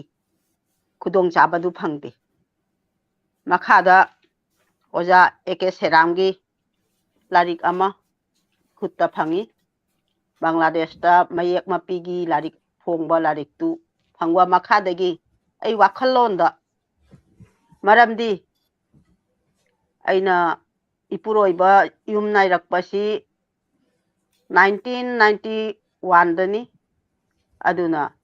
92 दगी अगी इचाहुम निपा अनिगा निपी अमगा मखोइसी मी ओइनवा होनरकपदा मतम चखी अदुना 2000 sorry 2002dagi ꯍꯧꯗꯨꯅ 2019 da aigi icha ahum bisi mane position amada chatkare adui makhadagi aina akhoigi khungangi amasung akhoigi somjati gi oina khajitang tawjaningwa maramdi akhoina Bangladesh ta leiraga iek leina akhoina tamba phangdaba pelhaudaba amasung makhada haureiba angangsing asisu mayeksi khangdana adumak lohigadara masi mayeksi sandoknabagi hotnabada akhoigi oja Bangladesh Manipuri Bhasha Gobeshona Songstagi oja Eke Seramna 2008 dagi akhoigi Bhasha Divos Bhasha Utshop haina pangtoi maramdi akhoigi Bangladesh ta leiriba miyoi singsi mahairoi singsi akhoigi mayek mapi leiriba akhoi imalonje mangdana ba haidun makha da hujiki akhoigi oja Eke Seramna 2012 ta Bangladesh siga school tadet lingami madu uba phangi aduga school tadeto hujiki matamda khara thup khare khara chang naidana hujiksu tauri mathangda ekdo haire Bangladesh ta NGO keno mani asiga isiga ekdo na Bangladesh Bhanugas ki khunai manungda haidi akhoigi ekdo gi kormokorta du Lokhikanto Singho kawi oja Lokhikanto na akhoigi Meitei Mayek school ani hak Bhanugas manungda chang naina hojiksu school du tambiri Bhanubilda school ama Mongolpurda school ama masigi manga hada aigi wakhanda inot ka bai maramdi asini 2018 da aibu akhoi Komalganj mane Manipuri Prathamic Shikhok Samiti Maikei dagi isa singi success ki matung ina award ama pirakpagi makhada ai ahoi suena inot kai ngasi ai icha agi pokpa isa singde ai position da pure school da su aduki mati angamba ai angang singbu hotna jai madugi makhada aigi phurup ki oina ai kari tawba jage haiba wakhandagi ai hujiki Meitei Mayek school se lanai oina imung manungi ajaba laujabadagi school si hangjabani school si hangwa matamda ipuroiba jamna wakhandagi hauna maram punamakta mateng pibiki saugat piki aibu saugat pawa hai kayana iya hoyena wakhanje chauthokjaki khunai gi guardian oiba kangbu dubu kaujaraga makhoigi angangsing mahairoi singsi ai Meitei Mayek takpijage haina makhoida haijaki matamduga makhoisu jamna harau tayamna tawduna aingonda makhoigi macha masusing mahairoi singsi sinai aduna weekend de datani aina tawjabase ayuki pung 10 dagi pung 12 makhai khoi Bangladesh tadi weekend de se irai taw oirami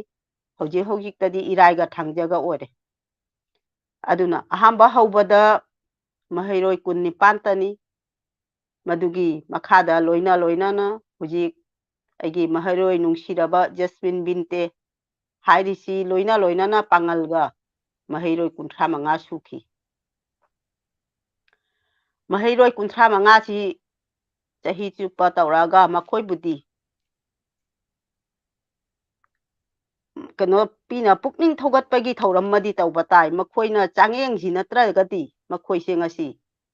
adum tammi hana tamagadi makhoigi thorang se pangthokpada chang naibasi khangaroi haiduna ai chahi amada chayeng anirak lawi chayeng loba matamsiga aina thawai penjabadi akhoigi Bangladesh Manipuri Prathamic Shikhok Samiti gi members sing matam khudingda aingonda mateng pibi ꯑꯗꯨꯇꯁꯨ ꯅꯠꯇꯅ ꯕꯪꯒ꯭ꯂꯥꯗꯦꯁ ꯕꯥꯝꯁꯥ ꯁꯥꯏꯔꯦ ꯕꯪꯒ꯭ꯂꯥꯗꯦꯁ ꯃꯅꯤꯄꯨꯔꯤ ꯁꯥꯇ꯭ꯔ ꯁꯣꯃꯤꯇꯤꯒꯤ ꯃꯍꯩꯔꯣꯏ ꯂꯣꯏꯅꯅ ꯑꯩꯒꯤ ꯈꯨꯟꯖꯥꯗ ꯂꯩꯕ college ꯇꯝꯕ ꯚꯥꯔꯁꯤꯇꯤ ꯇꯝꯕ ꯑꯃꯁꯨꯡ ꯃꯦꯗꯤꯀꯦꯜ ꯇꯝꯕ ꯃꯍꯩꯔꯣꯏꯁꯤꯡꯅ ꯆꯥꯌꯦꯡ ꯄꯣꯔꯤꯈꯥꯁꯤ ꯂꯧꯕꯗ ꯃꯇꯦꯡ ꯄꯤꯕꯤ ꯃꯗꯨꯒꯤ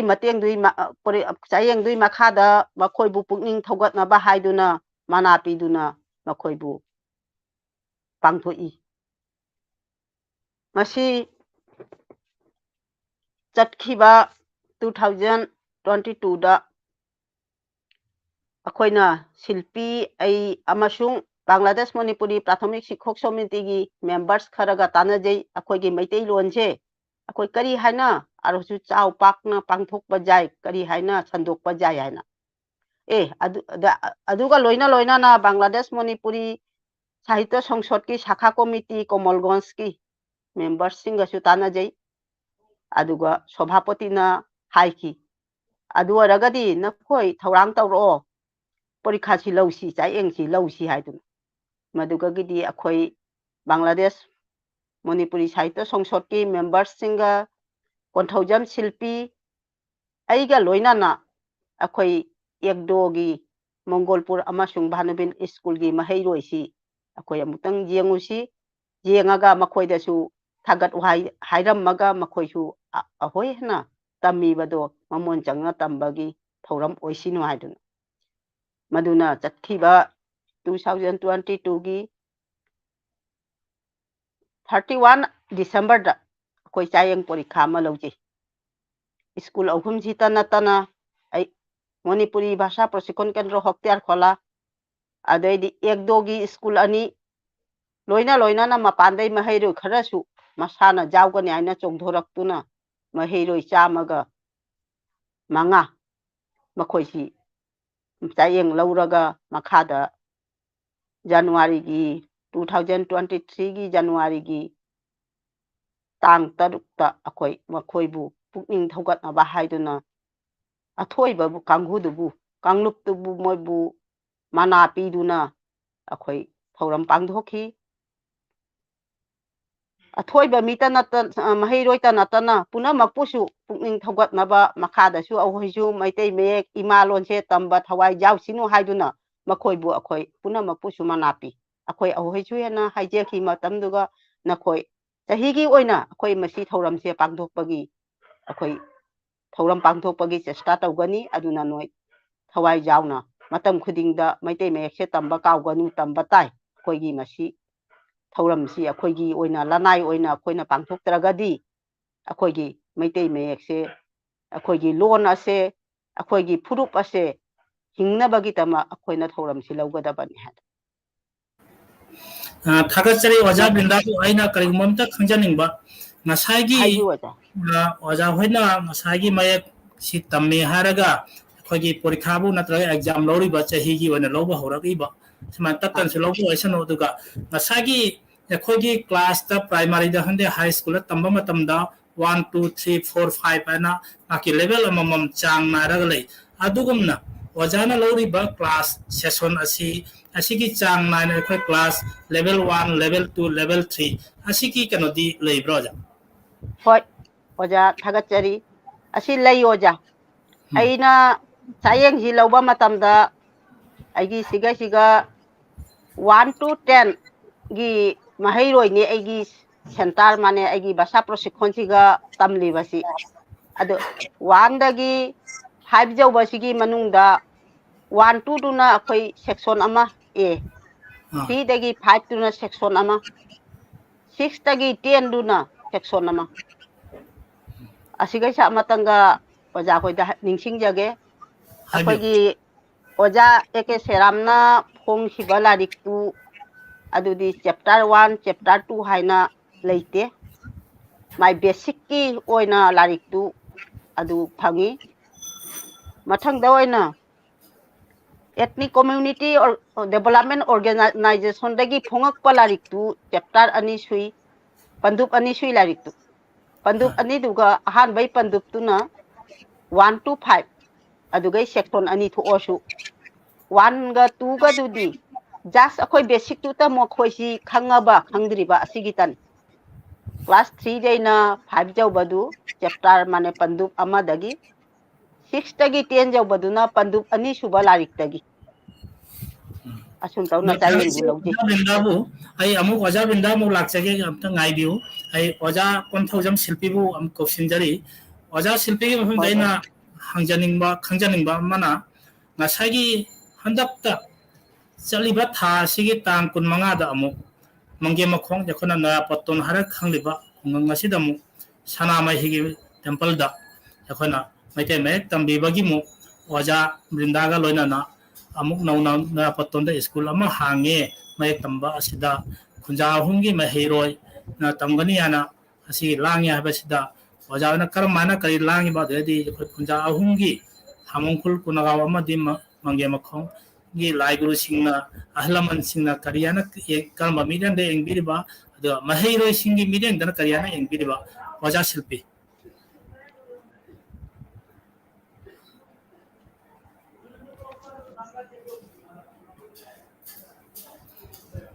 Silpigi karata laire anupta laire nupta थागतचरी ओजाबू अइना अदुगी वारीसी ए यामना अइंगोंददी एक्साइटिंग ओय हाइबदी अदुगी खरनी ममांगदा अइगा इंदमजा ब्रिंदा हाइबदी मैडम गा कोई वई सने सानारागा कदिनुई फमसिगे आइना कांग सुले अखोइगी बांग्लादेशददी कइनोसी यामना टोइबा अखोइगी सानाबा नत्रगना कनो तौबसे इसै नोंमाइगी थौरमजे यामना टोइबनिना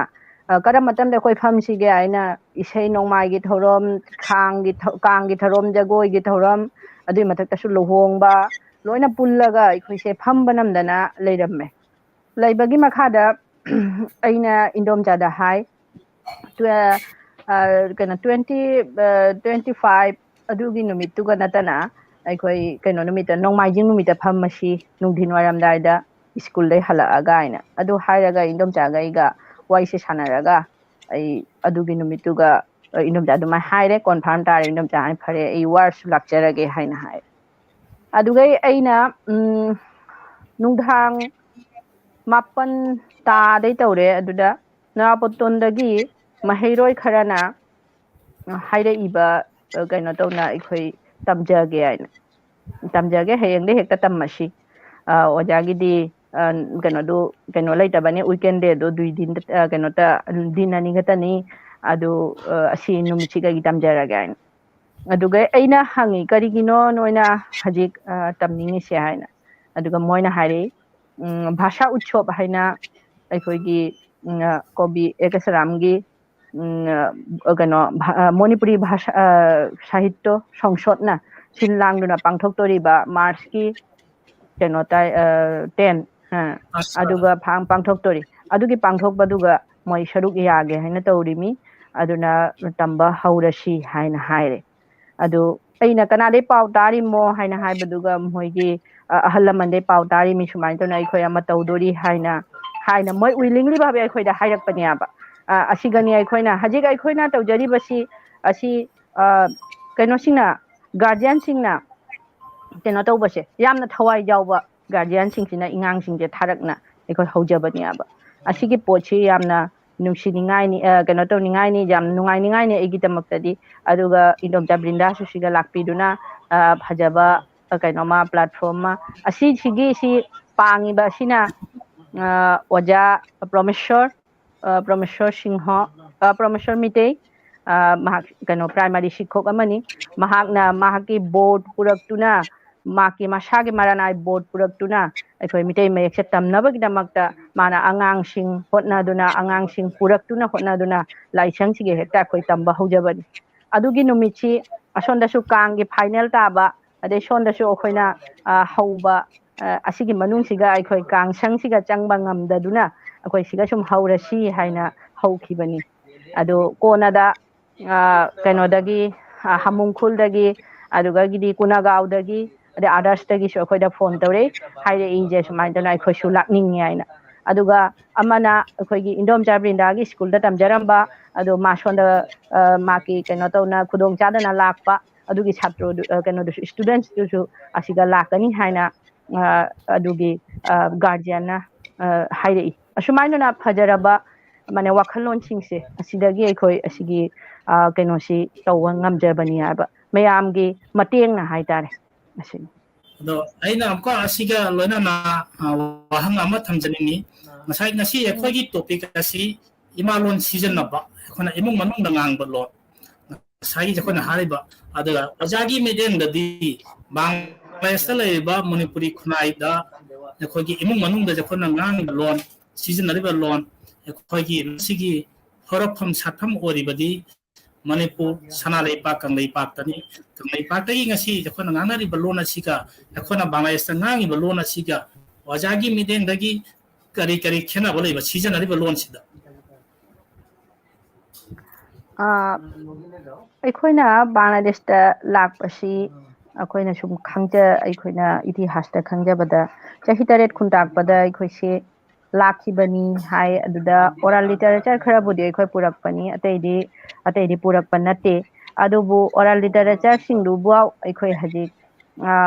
ꯃꯥने ꯑꯗꯨꯐꯥꯎ ꯍꯧꯖꯤꯛ ꯐꯖꯅ ꯇꯧꯅ ꯑꯩꯈꯣꯏ ꯀꯩꯅꯣ ꯇꯧꯔꯛꯇ꯭ꯔꯦ ꯑꯗꯨꯒꯤ ꯀꯩꯅꯣꯗꯣ ꯋꯥꯠꯈꯠꯂꯛꯑꯦꯕ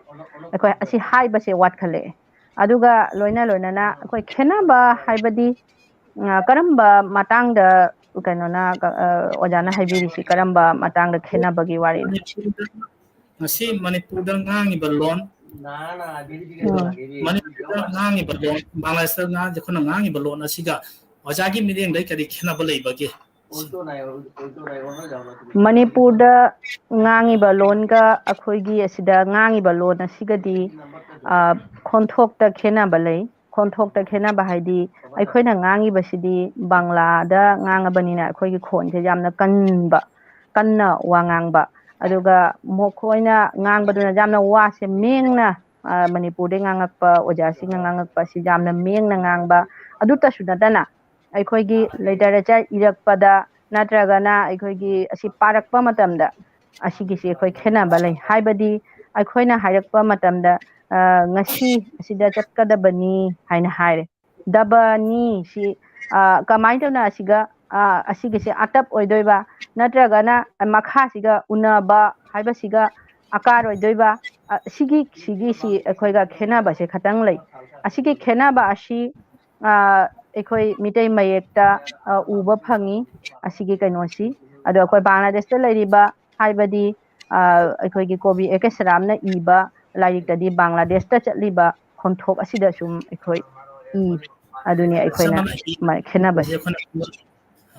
ꯑꯩ ꯑꯃꯨꯛ ꯑꯣꯖꯥ ꯕ꯭ꯔꯤꯟꯗꯥꯗ ꯂꯥꯛꯆꯒꯦ ꯑꯣꯖꯥ ꯁꯤꯠꯄꯤ ꯉꯥꯏꯕꯤꯌꯨ ꯃꯊꯪꯗ ꯑꯃꯨꯛ ꯂꯥꯛꯆꯒꯅꯤ ꯉꯁꯥꯏ ꯑꯩꯈꯣꯏꯒꯤ ꯇꯣꯄꯤꯛ ꯑꯁꯤ ꯑꯩꯈꯣꯏꯒꯤ ꯂꯣꯟ ꯑꯁꯤ ꯁꯤꯖꯤꯟꯅꯕ ꯑꯃꯁꯨꯡ ꯁꯟꯗꯣꯛꯄꯗ ꯏꯃꯥꯁꯤꯡꯒꯤ ꯊꯧꯗꯥꯡ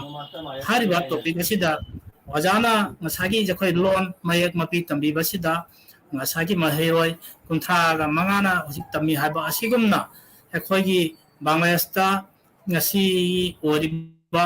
ꯏꯃꯥ ꯏꯕꯦꯟ ꯂꯩꯔꯤꯕꯁꯤꯡꯁꯤꯁꯨ ꯃꯈꯣꯏꯒꯤꯁꯨ ꯃꯥꯅ ꯂꯣꯟ ꯑꯁꯤ ꯁꯟꯗꯣꯛꯄꯗ ꯑꯩꯈꯣꯏꯒꯤ ꯃꯌꯦꯛ ꯃꯄꯤ ꯑꯁꯤ ꯇꯉꯥꯏ ꯐꯗꯅ ꯈꯪꯕꯒꯤ ꯃꯊꯧ ꯑꯃ ꯇꯥꯏ ꯍꯥꯏꯕꯁꯤ ꯑꯩꯈꯣꯏꯒꯤ ꯑꯆꯦꯠꯄ ꯊꯥꯖꯕꯅꯤ ꯑꯗꯣ ꯑꯣꯖꯥꯒꯤ ꯃꯤꯠꯌꯦꯡꯗꯒꯤ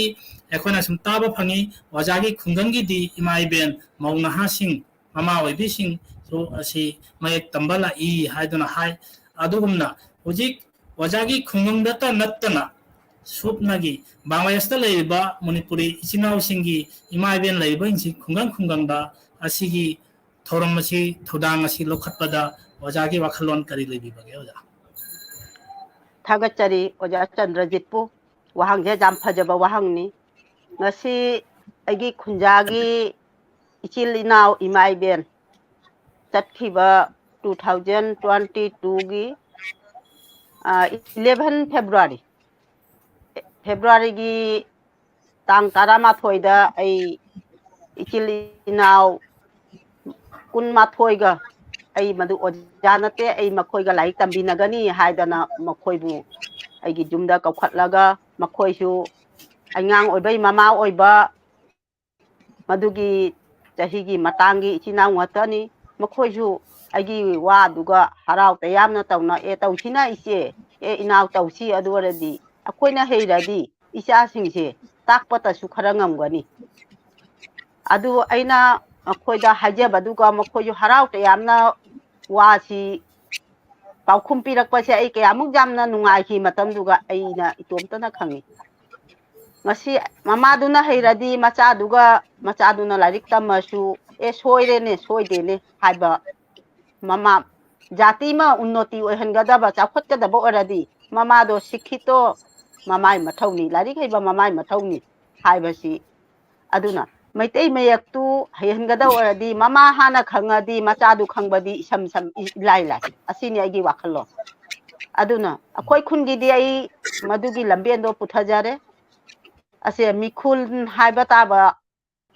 ꯏꯃꯥ ꯏꯕꯦꯟ ꯃꯁꯤ ꯃꯈꯣꯏꯅ ꯈꯤꯇꯪ ꯊꯋꯥꯏ ꯌꯥꯎꯕꯤꯔꯒꯗꯤ ꯑꯩꯈꯣꯏꯒꯤꯗꯤ ꯑꯩꯒꯤꯗꯤ ꯀꯔꯤꯃꯠꯇ ꯂꯩꯇꯦ ꯑꯁꯤꯒꯤ ꯃꯅꯨꯡꯁꯤꯒꯁꯨ ꯑꯩ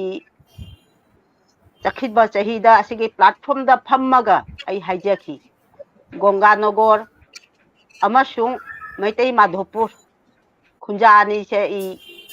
ꯃꯈꯣꯏꯒꯤ ꯈꯨꯟꯖꯥ ꯑꯅꯤꯁꯤ ꯑꯩꯈꯣꯏ ꯃꯩꯇꯩ ꯃꯌꯦꯛꯀꯤ ꯁ꯭ꯀꯨꯜ ꯑꯃꯃꯝꯇꯪ ꯑꯩ ꯊꯧꯔꯥꯡꯅ ꯑꯩꯈꯣꯏ ꯍꯣꯠꯅꯖꯒꯦ ꯁꯤꯜꯄꯤꯒꯁꯨ ꯑꯩ ꯃꯇꯝ ꯈꯨꯗꯤꯡꯗ ꯁꯦꯌꯔ ꯇꯧꯅꯩ ꯁꯤꯜꯄꯤꯁꯦ ꯑꯩꯒꯤ ꯏꯆꯥꯁꯤꯡꯅꯤ ꯏꯆꯥꯅꯨꯄꯤ ꯊꯣꯛꯏ ꯃꯩꯇꯩ ꯃꯌꯦꯛꯀꯤ ꯃꯔꯝꯗ ꯃꯥꯒ ꯑꯩꯒ ꯃꯇꯝ ꯈꯨꯗꯤꯡꯗ ꯁꯦꯌꯔ ꯇꯧꯅꯩ ꯒꯣꯡꯒꯥꯅꯒꯣꯔꯗ ꯍꯥꯏꯔꯨꯕ ꯃꯇꯝꯗ ꯃꯈꯣꯏ ꯍꯔꯥꯎ ꯇꯌꯥꯝꯅ ꯌꯥꯕꯗꯨꯒꯤ ꯃꯈꯥꯗ ꯃꯍꯩꯔꯣꯏꯁꯨ ꯌꯥꯝꯗꯕꯁꯤꯒ ꯃꯣꯏ ꯈꯤꯇꯪ ꯅꯤꯡꯍꯟꯅ ꯂꯩꯔꯦ ꯍꯧꯖꯤꯛꯀꯤ ꯃꯇꯥꯡꯗꯁꯨ ꯑꯗꯣ ꯑꯉꯥꯡꯁꯤꯡꯗꯨꯒꯤ ꯃꯍꯩꯔꯣꯏꯁꯤꯡꯗꯨꯒꯤ ꯁ꯭ꯀꯨꯜꯗꯨ ꯃꯩꯇꯩ ꯃꯌꯦꯛ ꯇꯥꯛꯄꯤꯕ ꯍꯧꯔꯗꯤ ꯁꯣꯏꯗꯅ ꯃꯃꯥꯒꯁꯨ ꯊꯥ ꯑꯃꯗ ꯑꯃꯨꯛꯇꯪ ꯑꯣꯏꯔꯁꯨ ꯎꯅꯒꯅꯤ ꯁꯝꯅ ꯍꯥꯏꯕꯗ ꯑꯩꯒꯤ ꯉꯁꯤ ꯂꯅꯥꯏꯒꯤ ꯑꯣꯏꯕ ꯁ꯭ꯀꯨꯜ ꯈꯨꯜꯂꯤꯕꯁꯦ ꯑꯩ ꯃꯃꯥꯁꯤꯡꯗ ꯋꯥ ꯑꯃꯇꯅꯤ ꯑꯩꯅ ꯊꯝꯖꯕ ꯑꯩꯒꯤ ꯁ꯭ꯀꯨꯜꯁꯤꯒ ꯚꯥꯁꯥ ꯄ꯭ꯔꯣꯁꯤꯛꯈꯣꯟ ꯁ꯭ꯀꯨꯜꯁꯤꯒ ꯂꯥꯛꯑꯒ ꯀꯔꯤꯃꯠꯇ ꯆꯪꯉꯣꯏ ꯑꯩꯒꯤ ꯋꯥꯗꯤ ꯑꯃꯇꯪ ꯊꯝꯖꯕ ꯋꯥꯍꯩꯗꯤ ꯁꯤꯅꯤ ꯑꯩꯅ ꯃꯊꯧ ꯇꯥꯕ ꯃꯇꯝꯗ ꯃꯃꯥꯁꯤꯡ ꯑꯩꯈꯣꯏ ꯕꯪꯂꯥꯅ ꯍꯥꯏꯔꯦ ꯃꯥ ꯁꯣꯃꯥꯕꯦꯁ ꯍꯥꯏꯔꯦ ꯃꯃꯥꯒꯤ ꯃꯤꯇꯤꯟ ꯑꯁꯤ ꯃꯃꯥꯁꯤꯡꯁꯦ ꯑꯩꯅ ꯀꯧꯖꯕꯗ ꯑꯩꯒꯤ ꯁꯪꯒꯥꯏꯗ ꯂꯥꯛꯄꯤꯕ ꯑꯁꯤꯉꯩꯇꯅꯤ ꯑꯩꯒꯤ ꯁꯣꯔꯠꯇꯣ ꯍꯥꯏꯕꯨ ꯀꯔꯤꯒꯤ ꯃꯆꯥ ꯑꯃ ꯁꯦꯝꯕ ꯇꯥꯔꯗꯤ ꯃꯆꯥꯗꯨ ꯐꯩ ꯐꯠꯇꯦ ꯈꯪꯅꯕ ꯇꯥꯔꯗꯤ ꯃꯃꯥꯒꯤ ꯃꯊꯧ ꯇꯥꯏ ꯑꯗꯨꯅ ꯃꯃꯥꯒ ꯑꯣꯖꯥ ꯑꯣꯏꯔꯤꯕꯗꯨꯒ ꯀꯩꯅꯣ ꯂꯩꯇ꯭ꯔꯒꯗꯤ ꯄꯥꯎ ꯐꯥꯎꯅꯗ꯭ꯔꯒꯗꯤ ꯃꯆꯥꯒꯤ ꯑꯐ ꯐꯠꯇꯕ ꯑꯗꯨꯁꯨ ꯈꯪꯕ ꯉꯝꯗꯦ ꯑꯗꯨꯅ ꯑꯩꯒꯤ ꯋꯥ ꯍꯥꯏꯕꯕꯨ ꯑꯩꯒꯤ ꯄ꯭ꯔꯣꯁꯤꯛꯈꯣꯟꯁꯤꯒ ꯂꯥꯛꯄꯗ ꯃꯄꯥꯟꯗꯩ ꯃꯤ ꯂꯥꯛꯄꯤꯕꯗ ꯊꯧꯔꯝ ꯑꯃ ꯄꯥꯡꯊꯣꯛꯄꯗ ꯋꯥ ꯑꯃ ꯇꯥꯟꯅꯕꯗ ꯃꯃꯥꯁꯤꯡꯁꯨ ꯂꯥꯛꯄꯤꯕ ꯑꯗꯨꯃꯥꯏꯅ ꯇꯧꯅ ꯁ꯭ꯀꯨꯜꯗꯨ ꯈꯨꯡꯒꯪꯗ ꯄꯥꯡꯊꯣꯛꯂꯒꯗꯤ ꯃꯃꯥꯁꯤꯡꯗꯨꯒꯤ ꯑꯗꯨꯒꯨꯝꯕ ꯃꯑꯣꯡ ꯆꯥꯕ ꯃꯅꯦ ꯁꯨꯖꯨꯛꯇꯨ ꯁꯣꯏꯗꯅ ꯐꯪꯒꯅꯤ ꯂꯥꯛꯀꯅꯤ ꯑꯃꯨꯛ ꯂꯥꯛꯆꯒꯦ ꯑꯁꯤꯒ ꯑꯩꯈꯣꯏ ꯖꯦꯁꯃꯤꯟ ꯑꯁꯤꯒ ꯑꯃꯨꯛ ꯖꯦꯁꯃꯤꯟ ꯉꯁꯥꯏ ꯖꯦꯁꯃꯤꯟꯁꯨ ꯑꯩꯈꯣꯏꯒꯤ ꯄꯥꯡꯒꯟ ꯈꯨꯟꯅꯥꯏꯗꯒꯤ ꯃꯍꯩꯔꯣꯏ ꯑꯃ ꯑꯣꯏꯅ ꯃꯍꯥꯛꯁꯨ ꯑꯩꯈꯣꯏꯅ ꯑꯣꯖꯥ ꯕ꯭ꯔꯤꯟꯗꯥꯒꯤ ꯁ꯭ꯀꯨꯜꯗ ꯁꯔꯨꯛ ꯌꯥꯗꯨꯅ ꯃꯍꯩ ꯇꯝꯕ ꯐꯪꯂꯦ ꯑꯁꯤꯒꯨꯝꯅ ꯖꯦꯁꯃꯤꯟꯗ ꯀꯔꯤ ꯍꯥꯏꯅꯤꯡꯕ ꯂꯩꯕ ꯄꯥꯡꯒꯟ ꯈꯨꯟꯅꯥꯏꯒꯤ ꯃꯍꯩꯔꯣꯏ ꯂꯩꯔꯤꯕꯁꯤꯡꯁꯤꯗ ꯑꯃꯁꯨꯡ ꯑꯩꯈꯣꯏ ꯃꯩꯇꯩ ꯃꯌꯦꯛ ꯇꯝꯕꯁꯦ ꯂꯣꯟ ꯇꯝꯕ ꯑꯁꯤꯗ ꯀꯔꯝꯍꯥꯏꯅ ꯇꯧꯅ ꯅꯍꯥꯛꯇ ꯅꯠꯇꯅ ꯅꯪꯒꯤ ꯅꯔꯦꯡ ꯅꯃꯥꯟꯅꯕ ꯂꯩꯍꯧꯔꯤꯕ ꯕꯪꯒ꯭ꯂꯥꯗꯦꯁꯀꯤ ꯃꯅꯤꯄꯨꯔꯤ ꯃꯨꯁꯂꯤꯝ ꯑꯩꯈꯣꯏ ꯍꯥꯏꯔꯤꯕ ꯄꯥꯡꯒꯜ ꯃꯩꯇꯩ ꯄꯥꯡꯒꯜ ꯍꯥꯏꯔꯤꯕ ꯄꯥꯡꯒꯜ ꯈꯨꯟꯅꯥꯏꯒꯤ ꯃꯍꯩꯔꯣꯏ ꯏꯆꯥꯁꯤꯡ ꯏꯆꯤꯜ ꯏꯅꯥꯎꯁꯤꯡ ꯀꯔꯝꯍꯥꯏꯅ ꯅꯪꯒꯤ ꯅꯔꯦꯡ ꯅꯃꯥꯟꯅꯕꯁꯤꯡꯁꯤꯁꯨ ꯃꯌꯦꯛ ꯃꯄꯤ ꯇꯝꯕꯁꯤꯗ ꯄꯨꯔꯛꯄ ꯌꯥꯕ ꯅꯪꯒꯤ ꯊꯧꯗꯥꯡ ꯀꯔꯤ ꯂꯧꯅꯤꯡꯉꯥꯏ ꯅꯪꯅ ꯀꯔꯤ ꯈꯜꯂꯤꯕ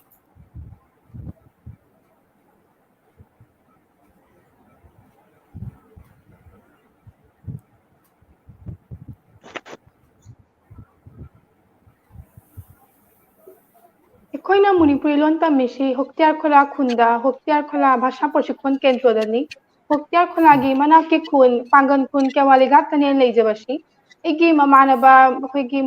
ꯃꯇꯤꯛ ꯃꯌꯥꯝ ꯑꯩꯈꯣꯏ ꯂꯩꯖꯩ ꯑꯩꯈꯣꯏ ꯀꯦꯋꯥꯂꯤ ꯘꯥꯠ ꯈꯨꯟꯗ ꯑꯩ ꯃꯃꯥꯟꯅꯕ ꯑꯩꯈꯣꯏ ꯑꯍꯨꯝ ꯃꯔꯤ ꯑꯃꯁꯨ ꯑꯩꯈꯣꯏꯒꯤ ꯗꯤꯗꯤꯃꯨꯅꯤꯒꯤ ꯃꯅꯤꯄꯨꯔꯤ ꯚꯥꯁꯥ ꯄ꯭ꯔꯣꯁꯤꯛꯈꯣꯟ ꯀꯦꯟꯗ꯭ꯔꯗ ꯇꯝꯕ ꯆꯠꯆꯩ ꯑꯩꯈꯣꯏꯒꯤ ꯑꯣꯖꯥ ꯕꯤꯟꯗꯔꯥꯅꯤ ꯁꯤꯟꯍꯥꯅ ꯃꯥ ꯅꯤꯖꯦꯁꯨ ꯑꯣꯖꯥ ꯑꯃ ꯑꯣꯏꯖꯔꯒ ꯃꯥ ꯑꯩꯈꯣꯏꯒꯤ ꯋꯤꯛꯀꯤ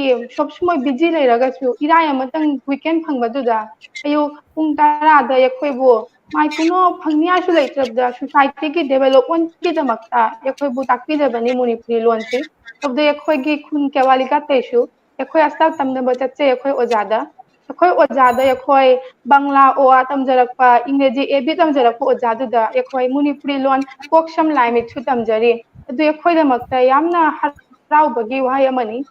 ꯑꯩꯈꯣꯏꯒꯤ ꯈꯨꯟꯗ ꯇꯝꯖꯕ ꯀꯦꯋꯥꯂꯤꯒꯥꯠ ꯈꯨꯟꯗ ꯑꯩꯈꯣꯏ ꯏꯃꯥꯅꯉꯩꯁꯨ ꯉꯥꯡꯅꯩ ꯖꯦ ꯑꯩꯈꯣꯏ ꯃꯤꯇꯩ ꯄꯥꯡꯒꯜ ꯑꯩꯈꯣꯏ ꯏꯃꯥꯗꯤ ꯑꯃꯠꯇꯅꯤ ꯏꯃꯥ ꯂꯣꯟꯁꯨ ꯑꯃꯠꯇꯅꯤ ꯑꯗꯨꯅ ꯑꯩꯈꯣꯏ ꯑꯁꯇꯥ ꯃꯅꯤꯄꯨꯔꯤ ꯂꯣꯟꯁꯤ ꯇꯝꯁꯤ ꯉꯥꯡꯅꯁꯤ ꯑꯦꯜꯐꯥꯕꯦꯠꯁꯤ ꯇꯝꯍꯧꯁꯤ ꯑꯦꯜꯐꯥꯕꯦꯠꯁꯤ ꯃꯥꯡꯍꯟꯕ ꯌꯥꯕ ꯅꯠꯇꯦ ꯑꯗꯨꯅ ꯑꯩꯈꯣꯏ ꯈꯨꯟꯗꯁꯨ ꯑꯩꯈꯣꯏ ꯉꯥꯡꯅꯗꯅ ꯑꯩꯈꯣꯏ ꯑꯁꯇꯥ ꯅꯤꯟꯅꯩꯖꯦ ꯑꯩꯈꯣꯏ ꯃꯅꯤꯄꯨꯔꯤ ꯂꯣꯟꯁꯤ ꯇꯝꯕ ꯍꯧꯅꯩ ꯑꯗꯩ ꯑꯩꯈꯣꯏ ꯑꯣꯖꯥ ꯕꯤꯟꯗꯔꯥꯅꯤ ꯁꯤꯟꯍꯥꯒꯨꯃꯥꯏꯅ ꯑꯇꯩꯅꯁꯨ ꯑꯗꯨꯗꯤ ꯊꯧꯔꯥꯡꯁꯤ ꯂꯧꯔꯗꯤ ꯑꯩꯈꯣꯏ ꯄꯥꯡꯒꯜꯁꯨ ꯃꯤꯇꯩꯒꯨꯃꯥꯏꯅ ꯑꯩꯈꯣꯏ ꯏꯃꯥ ꯂꯣꯟꯁꯤ ꯇꯝꯖꯕ ꯅꯝꯖꯒꯅꯤ ꯏꯃꯥ ꯂꯣꯟꯁꯤ ꯉꯥꯡꯕ ꯅꯝꯖꯒꯅꯤ ꯏꯃꯥ ꯂꯣꯟꯒꯤ ꯑꯦꯜꯐꯥꯕꯦꯠꯁꯤ ꯈꯪꯕ ꯅꯝꯖꯒꯅꯤ ꯍꯥꯏꯅ ꯈꯪꯖꯩ ꯑꯗꯨꯒ ꯑꯩꯈꯣꯏꯁꯨ ꯏꯃꯥꯟꯅꯉꯩꯗ ꯁ꯭ꯀꯨꯜꯗ ꯆꯠꯄ ꯐꯪꯅꯕ ꯌꯨꯝꯗ ꯂꯥꯛꯄꯗꯁꯨ ꯉꯥꯡꯅꯔꯤꯃꯤꯁꯦ ꯑꯩꯈꯣꯏ ꯇꯝꯕ ꯍꯧꯅꯩ ꯑꯩꯁꯨ ꯅꯝꯖꯔꯃꯤꯅ ꯑꯩꯒꯤ ꯌꯨꯝ ꯃꯅꯥꯛꯇ ꯂꯩꯕ ꯏꯃꯥꯟꯅꯕꯉꯩꯗꯁꯨ ꯑꯩ ꯇꯥꯛꯄꯤꯖꯩ ꯃꯅꯤꯄꯨꯔꯤ ꯂꯣꯟꯁꯤ ꯇꯝꯕ ꯍꯧꯅꯩ ꯃꯅꯤꯄꯨꯔꯤ ꯂꯣꯟꯁꯤ ꯑꯩꯈꯣꯏ ꯃꯅꯤꯄꯨꯔꯤꯒꯤꯗꯃꯛꯇ ꯌꯥꯝꯅ ꯏꯝꯄꯣꯔꯇꯦꯟ ꯐꯦꯛꯇꯔ ꯑꯃꯅꯤ ꯁꯤ ꯇꯝꯗꯕ ꯃꯥꯡꯍꯟꯕ ꯌꯥꯔꯣꯏ ꯑꯗꯨꯅ ꯑꯩꯈꯣꯏ ꯑꯣꯖꯥ ꯕꯤꯟꯗꯥꯔꯥꯅꯤ ꯁꯤꯟꯍꯥꯗ ꯇꯝꯕ ꯆꯠꯁꯤ ꯑꯗꯨ ꯅꯠꯇ꯭ꯔꯁꯨ ꯑꯩꯈꯣꯏ ꯈꯨꯟꯗ ꯑꯩꯈꯣꯏ ꯑꯣꯖꯥꯒꯨꯃꯥꯏꯅ ꯑꯩꯈꯣꯏ ꯑꯃꯅ ꯊꯧꯔꯥꯡ ꯂꯧꯔꯗꯤ ꯑꯩꯈꯣꯏꯁꯨ ꯄꯥꯡꯒꯜ ꯑꯃ ꯑꯣꯏꯅ ꯑꯩꯈꯣꯏ ꯏꯃꯥ ꯂꯣꯟꯁꯤ ꯇꯝꯖꯕ ꯅꯝꯖꯒꯅꯤ ꯍꯥꯏꯅ ꯈꯜꯂꯤ ꯑꯩ थागतचरी जैस्मिनबू महाकी फजरबा ममल लेरबा वाहनथोक लेरबा महाना फोंदोकपिरपगीदमक्ता अखोगी इमालोन अखोगी इयक अखोगी मयक मपी असि तंगाय फदना तमगदबनी इमालोन अमत्तनी पोकनाफम होरफम सातफम सो अमत्तनी हाबगी माकी वाखंदगी फोंदोरकलिबा असिगुमना आंगन खुनादे लेरिबा इचिनाव खुदिमकना असिगी वाखलोनसि चेल हारगा अखोगी मयक मपी असि तंगाय फदना खंगिनगदबनी हाबसि अगी अचेत थाजबनी असी सोदनमक्की jasmine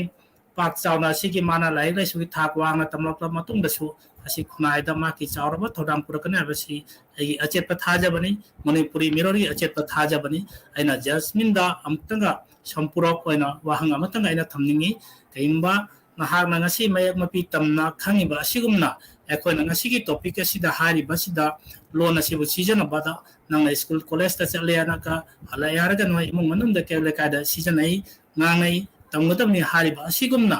akoigi ima ori ba event ori ba akoigi pangan kunai manum da ima sing event sing sidi makhoda kamna akoigi mayak mapi akoigi loan gi alphabet asi mayak asi 그럼나 강한 맞아 아가니 nangi wakhandagidi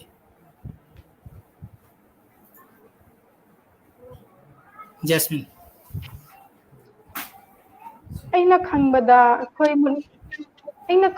ꯑꯩꯈꯣꯏ ꯃꯅꯤꯄꯨꯔꯤ ꯂꯣꯟꯁꯤ ꯑꯩꯈꯣꯏꯒꯤ ꯃꯅꯤꯄꯨꯔꯤ ꯄꯥꯡꯒꯜ ꯃꯅꯨꯡꯗꯁꯨ ꯈꯪꯍꯟꯕ ꯇꯥꯏ ꯈꯪꯍꯟꯕꯒꯤꯗꯃꯛꯇ ꯑꯩꯈꯣꯏ ꯏꯃꯥ ꯏꯟꯗꯣꯟ ꯑꯍꯟꯁꯤꯡꯕꯨ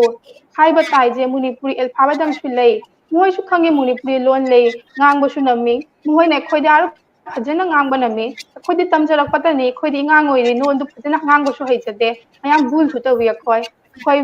ꯃꯤꯁꯇꯦꯛꯁꯨ ꯇꯧꯏ ꯌꯥꯝꯅ ꯉꯥꯡꯕꯗ ꯃꯣꯏꯗꯤ ꯐꯖꯅ ꯉꯥꯡꯕꯅꯤ ꯑꯗꯨꯒꯁꯨ ꯃꯣꯏ ꯑꯦꯜꯐꯥꯕꯦꯠꯇꯨ ꯈꯪꯕ꯭ꯔꯥ ꯃꯌꯥꯝꯅ ꯑꯦꯜꯐꯥꯕꯦꯠꯇꯨ ꯈꯪꯁꯨ ꯈꯪꯅꯩ ꯑꯗꯨ ꯑꯦꯜꯐꯥꯕꯦꯠꯇꯨ ꯇꯝꯕ ꯍꯧꯅꯩ ꯍꯥꯏꯅ ꯃꯈꯣꯏꯗꯁꯨ ꯉꯥꯡꯅꯔꯒ ꯑꯩꯈꯣꯏ ꯏꯃꯥ ꯏꯟꯗꯣꯟꯗꯁꯨ ꯑꯩꯈꯣꯏꯁꯨ ꯍꯩꯖꯔꯝꯃꯤꯅ ꯑꯩꯈꯣꯏ ꯏꯃꯥ ꯏꯟꯗꯣꯟꯗ ꯊꯤꯟꯅꯕ ꯇꯥꯏꯖꯦ ꯃꯔꯣꯟꯁꯤ ꯑꯩꯈꯣꯏꯁꯨ ꯇꯝꯍꯧꯁꯤ ꯑꯩꯈꯣꯏ ꯏꯃꯥ ꯏꯟꯗꯣꯟꯕꯨꯁꯨ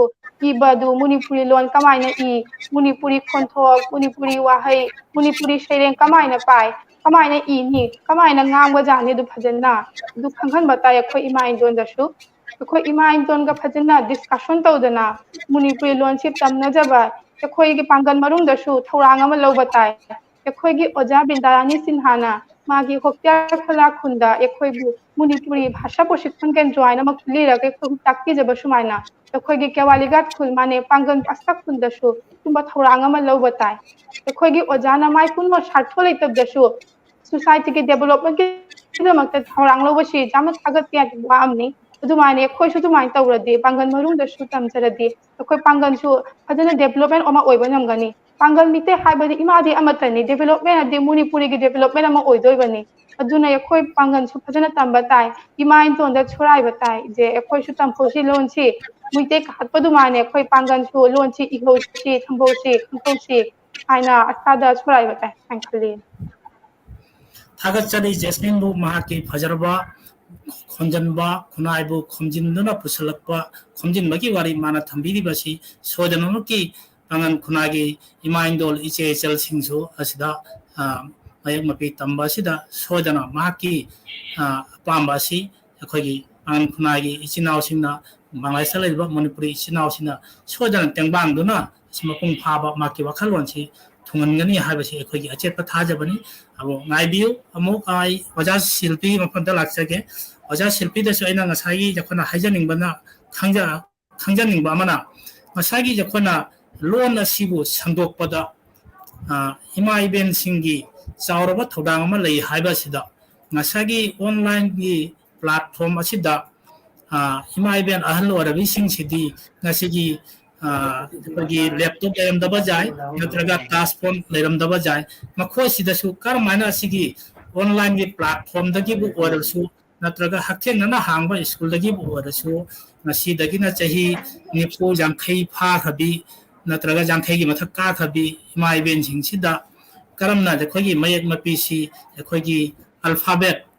asi karamna khangan ba jagani asi da oja silpi gi wakhandagi moji pusalak laraga tangai phadana ekoi kok sim lai mitna pa chil til khongau dho un I pham atia hena deijari be ekoi mayak kuntare dasi makhoi mafam da su min to su iba ngamba jabagi asi da khangan ba jabada na asal ba Manipuri isinau singi mafam da kamana purappa jai oja silpi thagachari kakabu aina hai angasai hai gi ba kakana hai gi ba koigi Bhanuvil Majhergaon Maira Paibi Mohila Samiti gi ai president oina pham puja ba asida ai asigi kaino sisu ai moida haibadi imai bensing ai koi aduga ni member kaino ni yanghei rom ni leiri base ado ai khoi gi kaino khuding gi tha khuding gi aduga ai khoi tilli ado tin baduga angang singi chaukhat na bagi aduga gi di hajike hari ba mai mapi mayek ase asigi si ekhoi aduda kadang to rasho ekhoi wangang ne haibadi ekhoi asigi si namdaga su kok samlai mi chidi asidi ekhoi ila majamna laina isa hakchang kayat na semba kainoni na mayek ni na ila adu jamna laina moi haiba ngammi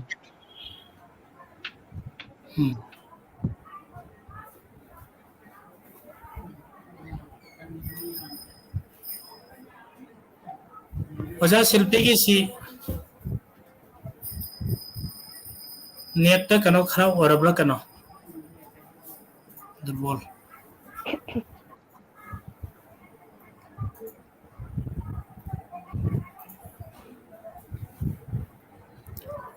ai amok jakhoi oja chandra ji him chatha bi koi gi oja silpi gi dinda da amok laksage oja dinda da ina masagi jakhoi mayak mapi asi sandokpada subnagi jakhoi Bangladesh ta leiba school oina hojik mayak mapi tambagi school hangna leire Manipuri Bhasha Gaveshana Unnan Samstha amasung yakdogi asina leitaba mafamda asagi ojana Ganganagar gumba natraga Madhopur hariba maitaina khunda adum leiba lamdam asida su asigi lokhapagi wafam haikiba asidaisida ngasagi ojana thamada nomato su kaithopira haraga asigu mafamsida tangai phadana ima ibengi mafamda akhoi hiding mau naha oi khaba natraga akhoi mayang mapi sidi khanghaudriba hoje pauda asigi chang asida mayang mapi tambi bagi sandok namagi hiding asagi mamana khangaga di masadu khangbada laina to I haibagi wajana mangna su tambi hiba takpi hiba adugumna asi tambi bada mateng oinamagi akhoi ma wai khabi chahi nipugi mathakarabasu makhoi singsidadi subnagi Oktobin natana thangnaba khun katabil leiri ojagi adugumna Ganganagar leiriba nonhong khun leiriba aitai mada puna khundadun leiriba natraga manwasi khunja tara mari asida ojagumna oja oriba Bangladesh ta maitai primary gi school gi oja di chani muk leyana jokhona taba phangi asigi manungdagi mai khungangda karamaina oja singi maikedagi lokhlakpa jaba asigi ojagi wakhalondagi kari khanbi balaiba hoi thagachari oja Chandrajitpu karina ai asiga khatang chakhatna wa mani tang haijage ngasai konthojam silpi da nuapoton da bhasha school ma hangbagi wari du maduga school ma hangbagi thauram lokhatpa ngambanina nini humni ji ga jo ai hoju hena wakhan khandai aduna di khunja khudingi ꯌꯥꯝꯅ ꯉꯝꯗ꯭ꯔꯁꯨ ꯊꯥ ꯑꯃꯗ ꯑꯅꯤꯗ ꯅꯣꯡꯃꯇꯪ ꯑꯣꯏꯁꯨ ꯑꯩꯒ ꯀꯣꯟꯊꯧꯖꯝ ꯁꯤꯜꯄꯤꯒ ꯍꯥꯟꯅꯗꯩꯁꯨ ꯉꯥꯡꯅꯩ ꯃꯩꯇꯩ ꯃꯥꯙꯣꯄꯨꯔ ꯆꯠꯁꯤ ꯒꯣꯡꯒꯥꯅꯣꯒꯣꯔ ꯆꯠꯁꯤ ꯑꯗꯨꯅ ꯃꯪꯒꯤꯍꯣꯡ ꯃꯐꯝꯁꯤ matam kuirabani Bangladesh Manipuri Sahitya Sangsodki secretary oiriba oja saila adugi makhada Haumom Probit makoina hai akhoi sigadi center se amata leitabani na akhoi engang jinghi tamningai leite aduga loina na Haumom Sanaton mahakna jwai iche akhoi gidi takpi naba mi leite asugumba wasi nakong siga napa siga jairakpa matamda aina paukhumdu pi ai wa matangde nogi mafam sidi center ni mayamgi mane rajdhani gumbani city gumbani mange makhong haiba mafam si aduna akhoi kashu leitaba akhoina khongda badu hekta khong chungthalakpa madu akhoi itik nate aduga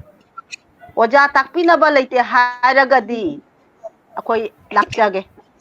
maite meki school center se khuli ji akhoi lake ei lake asigi wafamni asigi manung siga silpiga aiga tauna hoji school no apotonda center se khuli rabanina soidana mahairoi kunagaw haumum khun akhoi ga su juga juk taurei phone taurei asoi school ji hanga banina makhoi gi macha ma susing pigani hadan adugi makhada khalli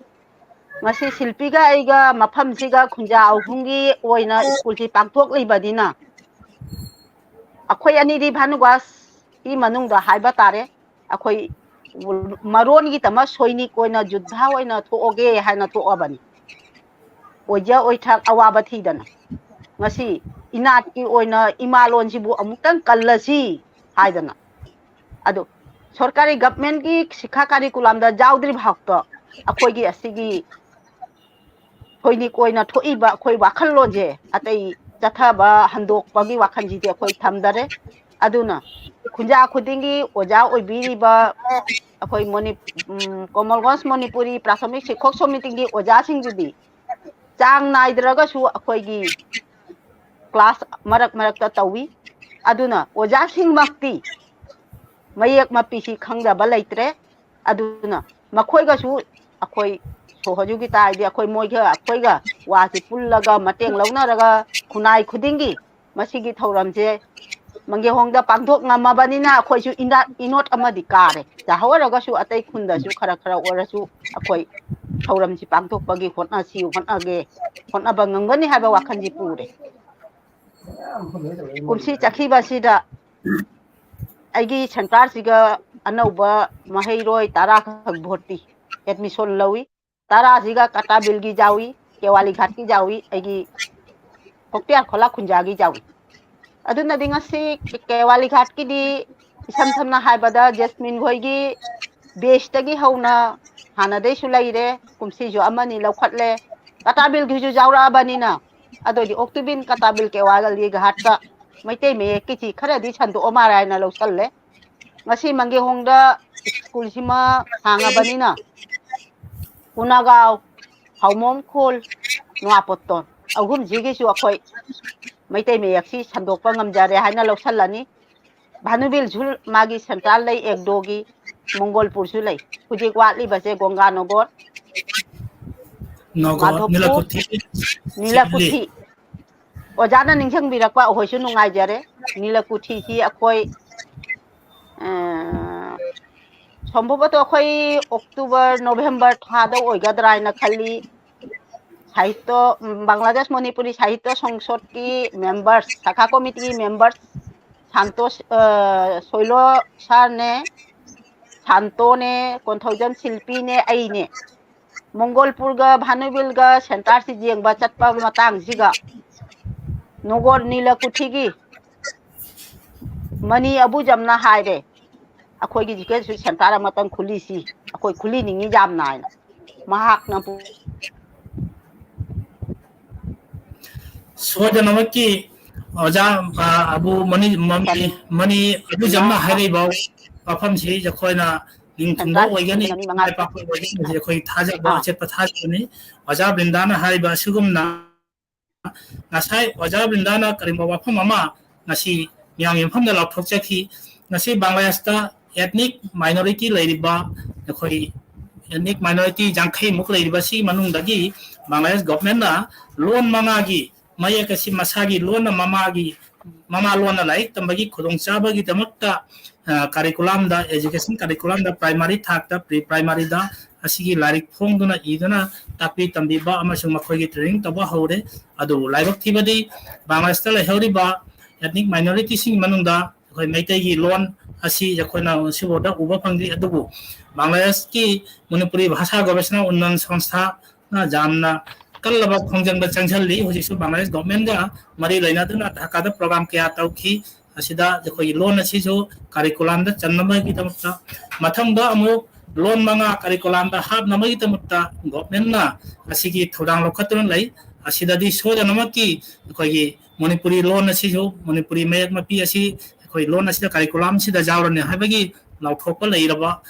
koibanina oja brindana khalliba wakhan asimaksu thingbo ninghi thungbo oisanu amasung Bangladesh ki Manipuri chinau singsu nauna horakadoriba mahiroi suron singna khoi loan sinna khoi mayak mapina lai tamba phambagi khudung chabati su oisanu adu ngasagi oja mani abu jamna mana phondoriba adugumna khoi Bangladesh ta leiba Manipuri tariba khundariba khungang khudingmakta asumna school hangwa ngambagi pambeisu lapu oisanu aina amuka hanna nakchanangi Jasmine ni mafamda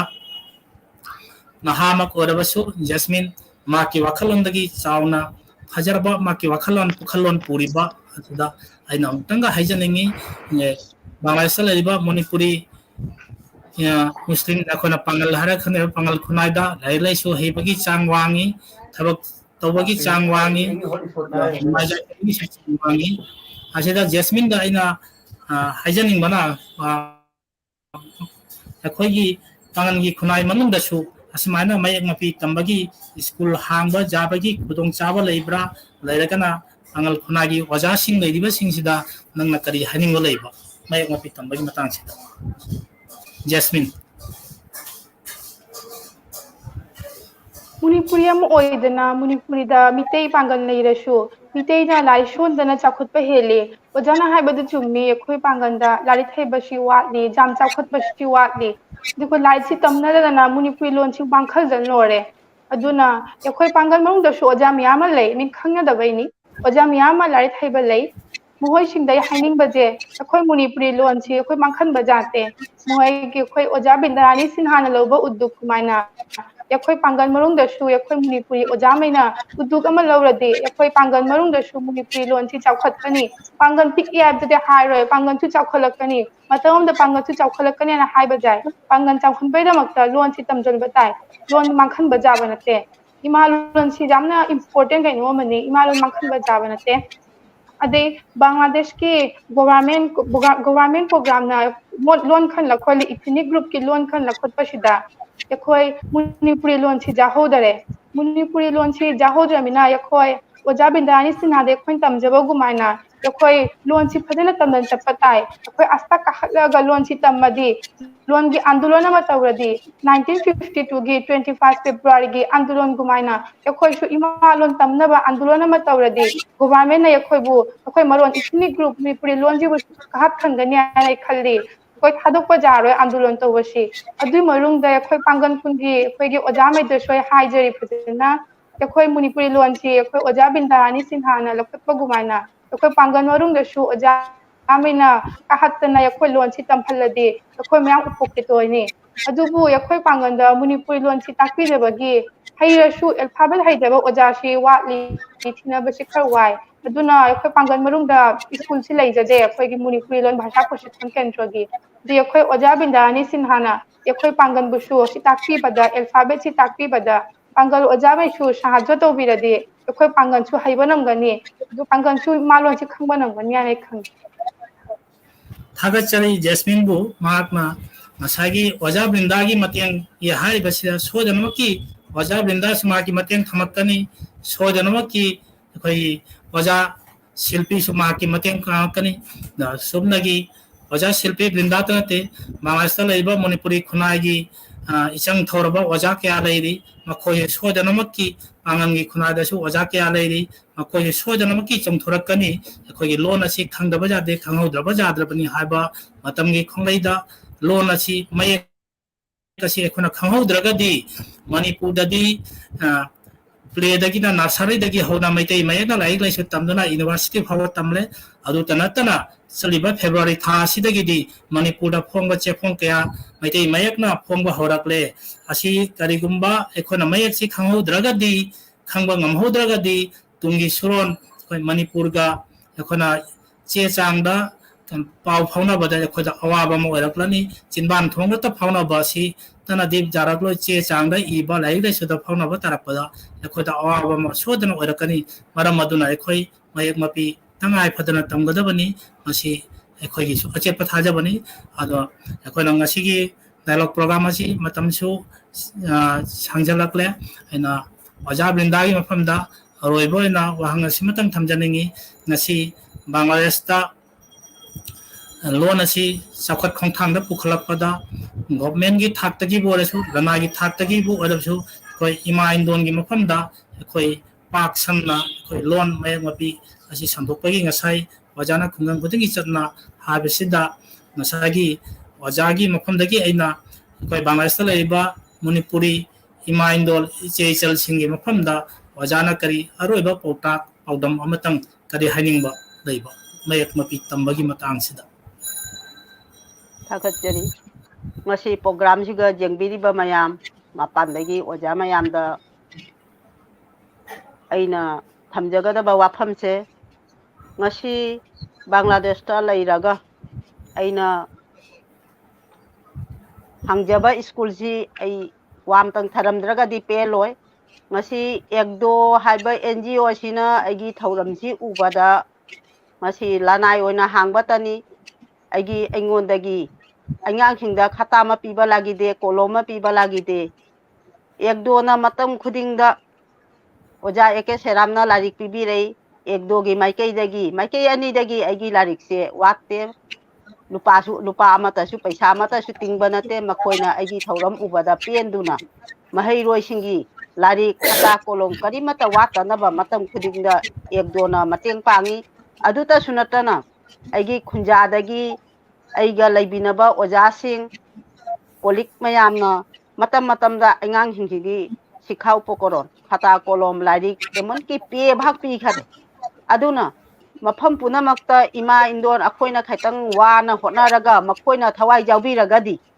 aduna ai mayamgi mafamda hajare Bangladesh ta lairiba ichin inau ima indon ichinau punamaki mafamda hanna hajaningi maite mek mangdanaba mayam changna thawgatchi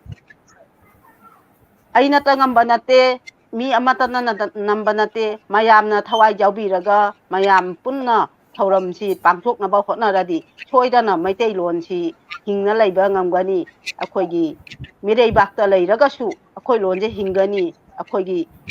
somas siga akhoigi Manipuri hairiba wahi akhoi Manipuri gi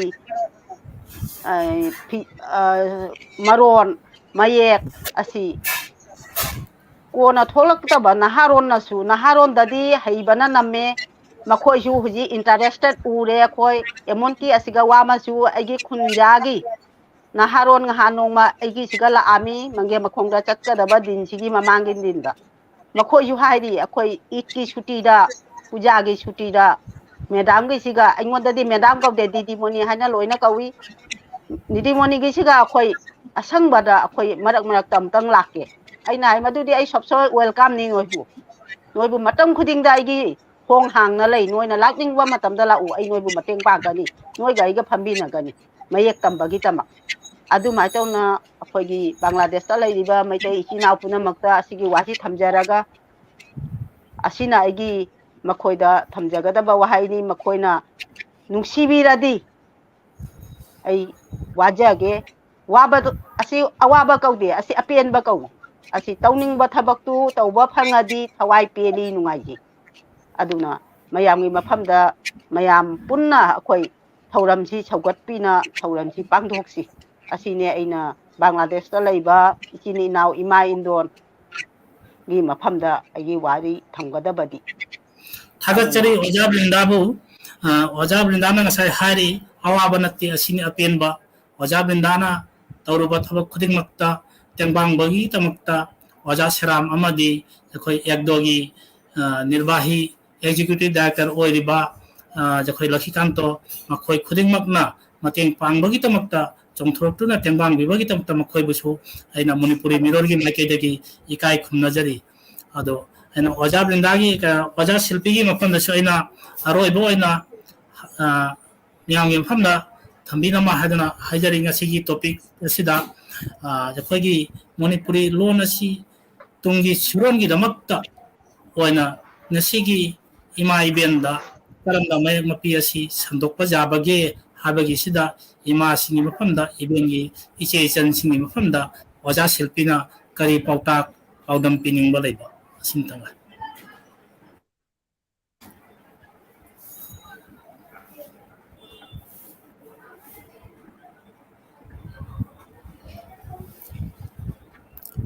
ओजा शिल्पी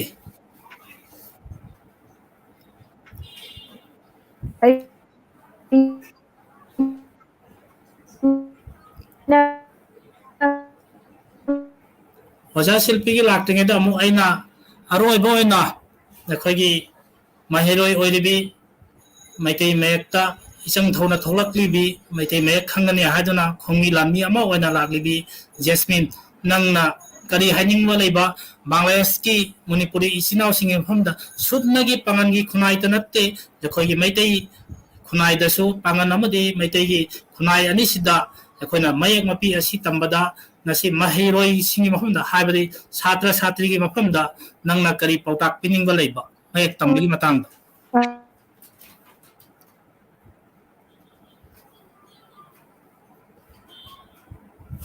ai ojana habidu maina aroiba mahamda ekhoi oja bindarani sinha amasung oja shilpi konthojam pu aroiba da request toningi je ekhoi pangal ta mitei tanate amasung pangan busu ekhoi munipuri lon si takpi dana ekhoi mitei lon si tahon bagi damakta ima lon si tahon bai damakta ekhoi astabu takpi ro ekhoi takni id oja lai chabina oja haina kahat pi de ekhoi gi kun marung dai shu ekhoi pangan dai shu mitei shu mi thogakani interest mayam gi lei tamba namjadaba alphabet tu khangdadamina mo kashu haiba namjadabani aduga ekhoi oja bindarani sinha amasung oja shilpi konthojamna lokhotpa pakumda ekhoi astaka hala adi ekhoi munipuri lon si tamjaba namgani Bangladesh parung dasu ekhoi India da laiba Manipur rajya da Manipuri lon ngang maina ekhoi Bangladesh da laiba masing kaya Manipuri mayam shu ekhoi Manipuri lon si khangba namgani ibanam gani si jamna afaba thabuga mo oidoi bani ekhoi gi Manipuri gi damakta lon du mangkhan basu jaba nate ima lon du ekhoi matri bhasha da makte ekhoi andolon taunai ekhoi mishine matri bhasha da makte langni sin kam thabuk tauke du matri bhasha du mangkhan ba jaba nate adunai oja bindarani sinha buga oja amasung oja shilpi konthojambu examna request taujai je ekhoi mitei tanate ekhoi pangan bu shu ekhoi munipuri lon si prasar kotai bada ekhoi bu sahaja taubiba ekhoi bu help taubidana phajana takpi bagi request toje थागतचरी Jasmine बुसु सोजनम की ओजा बृंदा शिल्पी पांगल की खुनाइ दसु मयक मपी संदोकपदा इमाइबेल नि मफमदा मखोगी पाक चावरबा थौदांग सोजना लौरकनी अमसुंग मखोय ओजा अनित नत्तना अखोगी ओजा एके सेराम ओजा लखिकांतो मखोना ngमजाबा सोजना मखोजु तेंबांगबगी तमक्ता मोय खुद तिंगथोपिरक नमा हाइदुना हैना मणिपुरी मिरोगी माइकेदगिसु मिदेंग चिंसिंजरी आई अमो अखोई ओजा शिल्पी चंगकले ओजा शिल्पीगी मखोइना हाइजनिंगमना असागी अरोइबोइना अखोगी मयक मपी असि संदोकपदा बांग्लादेश लैरिबा मणिपुरी इचे इचल सिंग इमा इंदोल सिंग तुंगी सुरोंगी दमक्ता ओजा शिल्पीना करी हानिंगबा लैबा इमा इबेंगी मफमदा ꯃꯌꯥꯝꯗ ꯑꯩ ꯌꯥꯝꯅ ꯀꯩꯅꯣ ꯇꯧꯖꯔꯤ ꯑꯦꯛꯁꯀ꯭ꯌꯨꯁ ꯃꯤ ꯍꯥꯏꯕꯗꯤ ꯑꯩꯒꯤ ꯀꯩꯅꯣꯁꯤ ꯅꯦꯠꯁꯤ ꯌꯥꯝꯅ ꯄ꯭ꯔꯣꯕ꯭ꯂꯦꯝ ꯑꯣꯏꯔꯦ ꯑꯗꯨ ꯑꯣꯏꯔ ꯇꯥꯔꯁꯨ ꯑꯩ ꯋꯥ ꯈꯔ ꯍꯥꯏꯖꯔꯝꯒꯦ ꯕꯪꯒ꯭ꯂꯥꯗꯦꯁꯇ ꯂꯩꯔꯤꯕ ꯏꯃꯥ ꯏꯕꯦꯟꯁꯤꯡ ꯌꯥꯝꯅ ꯊꯋꯥꯏ ꯌꯥꯎꯏ ꯑꯩꯈꯣꯏꯒꯤ ꯚꯥꯅꯨꯕꯤꯜ ꯈꯨꯟꯖꯥꯗꯁꯨ ꯑꯩꯉꯣꯟꯗ ꯂꯥꯛꯅꯁꯨ ꯍꯥꯏ ꯁꯨꯃꯥꯏꯅ ꯒꯥꯔꯖꯤꯌꯟꯁꯤꯡꯅ ꯀꯩꯅꯣꯗ ꯊꯥ ꯑꯃꯗ ꯑꯃꯨꯛꯇ ꯑꯣꯏꯔꯁꯨ ꯑꯩꯈꯣꯏ ꯐꯝꯁꯤ ꯈꯣꯠꯁꯤ ꯍꯥꯏꯅ ꯑꯗꯨꯃꯥꯏꯅ ꯍꯥꯏꯅ ꯑꯗꯩꯗꯤ ꯑꯩ ꯄ꯭ꯔꯣꯊꯣꯃꯥꯂꯣꯗꯁꯨ ꯄ꯭ꯔꯣꯊꯣꯃꯥꯂꯣꯒꯤ ꯅꯤꯄꯨꯕꯥꯏꯅꯁꯨ ꯑꯗꯨꯒꯤ ꯃꯇꯥꯡꯗ ꯀꯕꯔ ꯇꯧꯕꯤꯈ꯭ꯔꯕꯅꯤ ꯑꯗꯨꯒ ꯕꯪꯒ꯭ꯂꯥꯗꯦꯁꯇ ꯂꯩꯔꯤꯕ ꯏꯃꯥ ꯏꯕꯦꯟꯁꯤꯡ ꯌꯥꯝꯅ ꯊꯋꯥꯏ ꯌꯥꯎꯏ ꯃꯌꯥꯝ ꯑꯗꯨꯒ ꯂꯣꯏꯅꯅ ꯑꯣꯖꯥꯁꯤꯡꯁꯨ ꯌꯥꯝꯅ ꯊꯋꯥꯏ ꯌꯥꯎꯏ ꯍꯧꯖꯤꯛꯃꯛ ꯑꯩꯈꯣꯏꯒꯤ ꯇꯧꯔꯒꯁꯨ ꯇꯧꯕ ꯑꯩꯈꯣꯏꯒꯤ ꯃꯤꯇꯩ ꯃꯌꯦꯛꯁꯦ ꯇꯥꯛꯄꯤꯌꯨ ꯍꯥꯏꯔꯒꯁꯨ ꯊꯋꯥꯏ ꯌꯥꯎꯅ ꯆꯣꯡꯊꯣꯔꯛꯀꯅꯤ ꯍꯥꯏꯕꯁꯤ ꯑꯩꯒꯤ ꯑꯆꯦꯠꯄ ꯊꯥꯖꯕꯅꯤ ꯑꯗꯣ ꯉꯁꯤ ꯑꯩꯈꯣꯏꯅ ꯇꯧꯖꯔꯤꯕ ꯀꯩꯅꯣꯁꯤꯡꯁꯦ ꯊꯧꯗꯥꯡꯁꯤꯡꯁꯦ ꯑꯁꯤ ꯑꯩꯈꯣꯏꯅ ꯀꯣꯟꯅꯒꯤ ꯁꯨꯔꯣꯟꯗ ꯍꯥꯏꯕꯗꯤ ꯑꯩꯈꯣꯏ ꯃꯤꯇꯩ ꯃꯌꯦꯛ ꯑꯩꯈꯣꯏꯒꯤ ꯏꯃꯥꯂꯣꯟꯁꯦ ꯑꯁꯤꯅ ꯑꯩꯈꯣꯏꯒꯤ ꯅꯥꯎꯁꯨꯝ ꯏꯁꯩꯗꯒꯤ ꯍꯧꯕ ꯏꯉꯥꯡꯁꯤꯡꯗꯨꯅ ꯍꯧꯔꯛꯄꯗꯒꯤ ꯍꯧꯕ ꯑꯩꯈꯣꯏꯅ ꯅꯨꯡꯁꯤꯖꯅ ꯂꯩꯖꯔꯛꯄ ꯑꯁꯤ ꯄ꯭ꯔꯥꯏꯃꯥꯔꯤ ꯑꯃꯁꯨꯡ ꯀꯩꯅꯣ 1-2ꯗ ꯂꯥꯛꯀꯅꯤ ꯍꯥꯏꯕ ꯈꯪꯉꯕꯅꯤꯅ ꯑꯁꯤꯒꯤꯁꯦ ꯑꯩꯈꯣꯏꯒꯤ ꯊꯧꯗꯥꯡ ꯂꯧꯕꯩ ꯃꯊꯧ ꯇꯥꯏ ꯑꯗꯨ ꯃꯌꯥꯝꯅ ꯆꯤꯡꯁꯤꯟꯕꯤꯔꯛꯎ ꯑꯗꯨꯒ ꯑꯩꯅ ꯑꯁꯤꯒꯤ ꯋꯥꯔꯤꯁꯦ ꯄꯟꯗ꯭ꯔꯒꯗꯤ ꯑꯩꯈꯣꯏ ꯌꯥꯝꯅ ꯅꯨꯡꯉꯥꯏꯇꯕ ꯑꯃ ꯑꯣꯏꯔꯅꯤ ꯑꯗꯨ ꯍꯥꯏꯕꯗꯤ ꯑꯩꯈꯣꯏꯒꯤ ꯑꯦꯛꯗꯣꯒꯤ ꯄꯣꯔꯤꯆꯥꯂꯣꯛ ꯑꯣꯏꯕꯤꯔꯤꯕ ꯀꯀꯥ ꯂꯣꯛꯈꯤꯀꯥꯟꯇꯣꯅ ꯗꯤꯀ꯭ꯂꯥꯔ ꯇꯧꯕꯤꯈ꯭ꯔꯦ ꯑꯩꯈꯣꯏꯒꯤ ꯑꯣꯖꯥꯁꯤꯡꯒꯤ ꯇ꯭ꯔꯦꯅꯤꯡ ꯑꯃ ꯇꯧꯅꯤ ꯍꯥꯏꯗꯨꯅ ꯑꯣꯖꯥꯁꯤꯡꯒꯤ ꯀꯩꯅꯣ ꯇꯔꯨꯛꯅꯤꯒꯤ ꯇ꯭ꯔꯦꯅꯤꯡ ꯇꯧꯅ ꯃꯣꯏ ꯀꯩꯅꯣ ꯃꯦꯝꯕꯔ ꯀꯩꯅꯣ ꯑꯣꯖꯥꯁꯤꯡ ꯇꯧꯕꯤꯅꯤ ꯇ꯭ꯔꯦꯅꯤꯡ ꯇꯧꯒꯅꯤ ꯍꯥꯏꯅ ꯑꯗꯨꯒꯤ ꯄꯣꯗꯣꯈꯦꯞ ꯑꯃ ꯂꯧꯕꯤꯈ꯭ꯔꯦ ꯑꯗꯨꯒ ꯂꯣꯏꯅꯅ ꯑꯩꯒꯤ ꯍꯦꯔꯣꯜ ꯐꯥꯎꯟꯗꯦꯁꯟꯗꯩꯁꯨ ꯑꯩ ꯍꯟꯗꯛ ꯀꯩꯅꯣꯒꯤ ꯑꯩꯈꯣꯏꯒꯤ ꯕꯣꯔꯅꯣꯃꯥꯂꯥ ꯀꯩꯅꯣ ꯃꯄꯤ ꯃꯌꯦꯛꯀꯤ ꯀꯣꯝꯄꯤꯇꯤꯁꯟ ꯑꯃꯁꯨ ꯑꯩꯈꯣꯏ ꯇꯧꯖꯒꯦ ꯍꯥꯏꯅ ꯈꯟꯖꯔꯤ ꯑꯗꯨꯒ ꯑꯗꯨꯇ ꯅꯠꯇꯅ ꯑꯩꯈꯣꯏꯅ ꯍꯧꯖꯤꯛ ꯇꯧꯗꯣꯔꯤꯕ ꯑꯁꯤ ꯕꯪꯒ꯭ꯂꯥꯗꯦꯁꯇ ꯂꯩꯔꯤꯕ ꯃꯤꯇꯩꯁꯤꯡꯅ ꯄ꯭ꯔꯤ ꯄ꯭ꯔꯥꯏꯃꯥꯔꯤ ꯑꯃꯁꯨꯡ ꯄ꯭ꯔꯥꯏꯃꯥꯔꯤ ꯂꯦꯚꯦꯜꯗ ꯌꯥꯎꯔꯛꯇꯣꯔꯤꯕ ꯀꯩꯅꯣ ꯑꯁꯤ ꯃꯔꯤꯛ ꯆꯨꯝꯅ ꯌꯥꯎꯔꯛꯅꯕꯒꯤꯗꯃꯛꯇ ꯃꯤꯇꯩꯂꯣꯟ ꯑꯁꯤ ꯃꯔꯤꯛ ꯆꯨꯝꯅ ꯌꯥꯎꯔꯛꯅꯕꯒꯤꯗꯃꯛꯇ ꯏꯃꯥ ꯏꯕꯦꯟ ꯑꯃꯁꯨꯡ ꯑꯍꯜ ꯂꯃꯟ ꯂꯥꯏ ꯒꯨꯔꯨ ꯑꯩꯅ ꯍꯥꯏꯖꯅꯤꯡꯕꯗ ꯑꯁꯤ ꯏꯃꯥ ꯏꯕꯦꯟꯒꯤꯇ ꯊꯧꯗꯥꯡ ꯅꯠꯇꯦ ꯑꯁꯤꯒꯤꯁꯤ ꯃꯄꯥ ꯑꯣꯏꯕ ꯃꯃꯥ ꯑꯣꯏꯕ ꯑꯅꯤꯃꯛꯀꯤꯁꯨ ꯊꯧꯗꯥꯡꯅꯤ ꯑꯗꯨꯕꯨ ꯃꯃꯥꯅꯗꯤ ꯍꯦꯟꯅ ꯆꯦꯛꯁꯤꯟꯅ ꯏꯉꯥꯡꯁꯤꯡꯗꯣ ꯄꯥꯟꯅꯕ ꯃꯣꯏꯒ ꯄꯨꯟꯅ ꯂꯩꯕꯤꯅꯕ ꯑꯣꯏꯕꯅꯤꯅ ꯃꯃꯥꯒꯤ ꯊꯧꯗꯥꯡꯁꯨ ꯌꯥꯎꯔꯤ ꯑꯗꯨꯒ ꯂꯣꯏꯅꯅ ꯃꯄꯥꯒꯤ ꯊꯧꯗꯥꯡꯁꯨ ꯑꯁꯤꯗ ꯑꯩꯈꯣꯏ ꯌꯥꯝꯅ ꯌꯥꯎꯕꯒꯤ ꯃꯊꯧ ꯇꯥꯏ ꯍꯥꯏꯅ ꯈꯜꯂꯤ ꯑꯗꯨꯒ ꯏꯃꯨꯡ ꯃꯅꯨꯡꯗ ꯑꯁꯤꯒꯤ ꯑꯉꯥꯡꯁꯤꯡꯗ ꯑꯍꯥꯟꯕꯗ ꯃꯃꯥꯂꯣꯟ ꯐꯖꯅ ꯇꯧꯅ ꯇꯝꯕꯤꯕ ꯇꯥꯔꯒꯗꯤ ꯑꯇꯩ ꯂꯣꯟꯁꯨ ꯐꯖꯅ ꯇꯧꯅ ꯑꯩꯈꯣꯏ ꯑꯁꯤꯒꯤꯁꯤ ꯇꯧꯕ ꯉꯝꯒꯅꯤ ꯍꯥꯏꯕꯁꯤ ꯑꯩꯒꯤ ꯑꯆꯦꯠꯄ ꯊꯥꯖꯕꯅꯤ ꯑꯗꯨꯅ ꯏꯃꯥꯁꯤꯡꯗ ꯑꯩꯅ ꯍꯥꯏꯖꯅꯤꯡꯕꯗꯤ ꯏꯃꯥꯂꯣꯟ ꯑꯁꯤꯕꯨ ꯐꯖꯅ ꯇꯧꯅ ꯇꯝꯕꯤꯌꯨ ꯑꯗꯨ ꯑꯣꯏꯇꯥꯔꯒꯗꯤ ꯑꯩꯈꯣꯏꯒꯤ ꯐꯨꯡꯒꯥ ꯋꯥꯔꯤ ꯅꯥꯎꯁꯨꯝ ꯏꯁꯩ ꯑꯁꯤꯒꯨꯝꯕꯁꯤꯡꯁꯤ ꯃꯣꯏꯗ ꯍꯥꯏꯕꯤꯌꯨ ꯑꯗꯨꯒ ꯃꯣꯏꯒꯤ ꯗꯤꯖꯤꯇꯦꯜ ꯑꯣꯏꯔꯛꯏꯕ ꯀꯩꯅꯣ ꯃꯣꯕꯥꯏꯜꯗꯒꯤ ꯌꯥꯝꯅ ꯂꯥꯞꯅ ꯊꯝꯕꯤꯗꯨꯅ ꯃꯣꯏꯒꯤ ꯕ꯭ꯔꯦꯟꯗꯨꯕꯨ ꯐꯖꯅ ꯇꯧꯅ ꯏꯪꯅ ꯇꯞꯅ ꯀꯩꯅꯣ ꯇꯧꯅꯕꯒꯤꯗꯃꯛꯇ ꯑꯩꯈꯣꯏꯒꯤ ꯐꯨꯡꯒꯥ ꯋꯥꯔꯤꯒꯨꯝꯕ ꯀꯔꯤꯒꯨꯝꯕ ꯑꯁꯤꯒꯨꯝꯕꯁꯤꯡꯁꯦ ꯁꯥꯕꯤꯗꯨꯅ ꯍꯥꯟꯅꯒꯤ ꯑꯩꯈꯣꯏꯒꯤ ꯀꯩꯅꯣ ꯇꯧꯕ ꯍꯥꯏꯇꯥꯔꯦ ꯌꯥꯝꯅ ꯏꯪꯅ ꯇꯞꯅ ꯄꯥꯟꯕ ꯊꯧꯒꯜꯂꯣꯟ ꯕꯦꯕꯣꯍꯥꯔꯗꯒꯤ ꯍꯧꯕ ꯑꯁꯤꯒꯨꯝꯕꯁꯤꯡꯁꯦ ꯑꯩꯈꯣꯏ ꯇꯥꯛꯄꯤꯕꯒꯤ ꯃꯊꯧ ꯇꯥꯏ ꯍꯥꯏꯅ ꯈꯜꯂꯤ ꯑꯗꯣ ꯑꯩꯈꯣꯏꯒꯤ ꯃꯄꯤ ꯃꯌꯦꯛꯀꯤ ꯃꯅꯨꯡꯗ ꯂꯣꯏꯅ ꯑꯁꯤꯒꯤꯁꯦ ꯆꯜꯂꯕꯅꯤ ꯊꯧꯒꯜꯂꯣꯟ ꯕꯦꯕꯣꯍꯥꯔ ꯏꯅꯥꯠ ꯑꯁꯤꯒꯨꯝꯕꯁꯤꯡꯁꯦ ꯑꯣꯏꯔꯒꯗꯤ ꯑꯗꯨ ꯑꯣꯏꯇꯥꯔꯒꯗꯤ ꯑꯩꯈꯣꯏ ꯑꯇꯩꯁꯨ ꯆꯥꯎꯈꯠꯀꯅꯤ ꯍꯥꯏꯕꯁꯦ ꯑꯩꯒꯤ ꯑꯆꯦꯠꯄ ꯊꯥꯖꯕꯅꯤ ꯊꯥꯒꯠꯆꯔꯤ ꯑꯣꯖꯥ ꯁꯤꯜꯄꯤꯕꯨ ꯃꯍꯥꯛꯀꯤ ꯐꯖꯔꯕ ꯄꯥꯎꯗꯝꯗ ꯑꯁꯨꯝꯅ ꯍꯥꯏꯔꯤ ꯑꯩꯈꯣꯏꯒꯤ ꯐꯨꯡꯒꯥ ꯋꯥꯔꯤꯗ ꯑꯗꯨꯕꯨ ꯉꯁꯤ ꯆꯥꯎꯈꯠꯂꯕ ꯖꯨꯒ ꯑꯁꯤꯗ ꯉꯁꯤꯒꯤ ꯃꯇꯝ ꯑꯁꯤꯗꯗꯤ ꯃꯩꯇꯩꯒꯤ ꯌꯨꯝꯁꯥꯔꯣꯟꯗ ꯐꯨꯡꯒꯥ ꯂꯥꯏꯔꯨ ꯂꯩꯇ꯭ꯔꯦ ꯍꯥꯟꯅ ꯂꯩꯖꯔꯝꯕ ꯐꯨꯡꯒꯥ ꯂꯥꯏꯔꯨꯗꯨ ꯉꯁꯤꯗꯤ ꯆꯥꯎꯈꯠꯄꯅ ꯆꯥꯊꯣꯛꯈ꯭ꯔꯦ ꯑꯗꯨꯕꯨ ꯏꯃꯥ ꯏꯕꯦꯟꯁꯨ ꯂꯥꯏꯔꯤꯛ ꯂꯥꯏꯁꯨ ꯍꯩꯔꯕꯅꯤना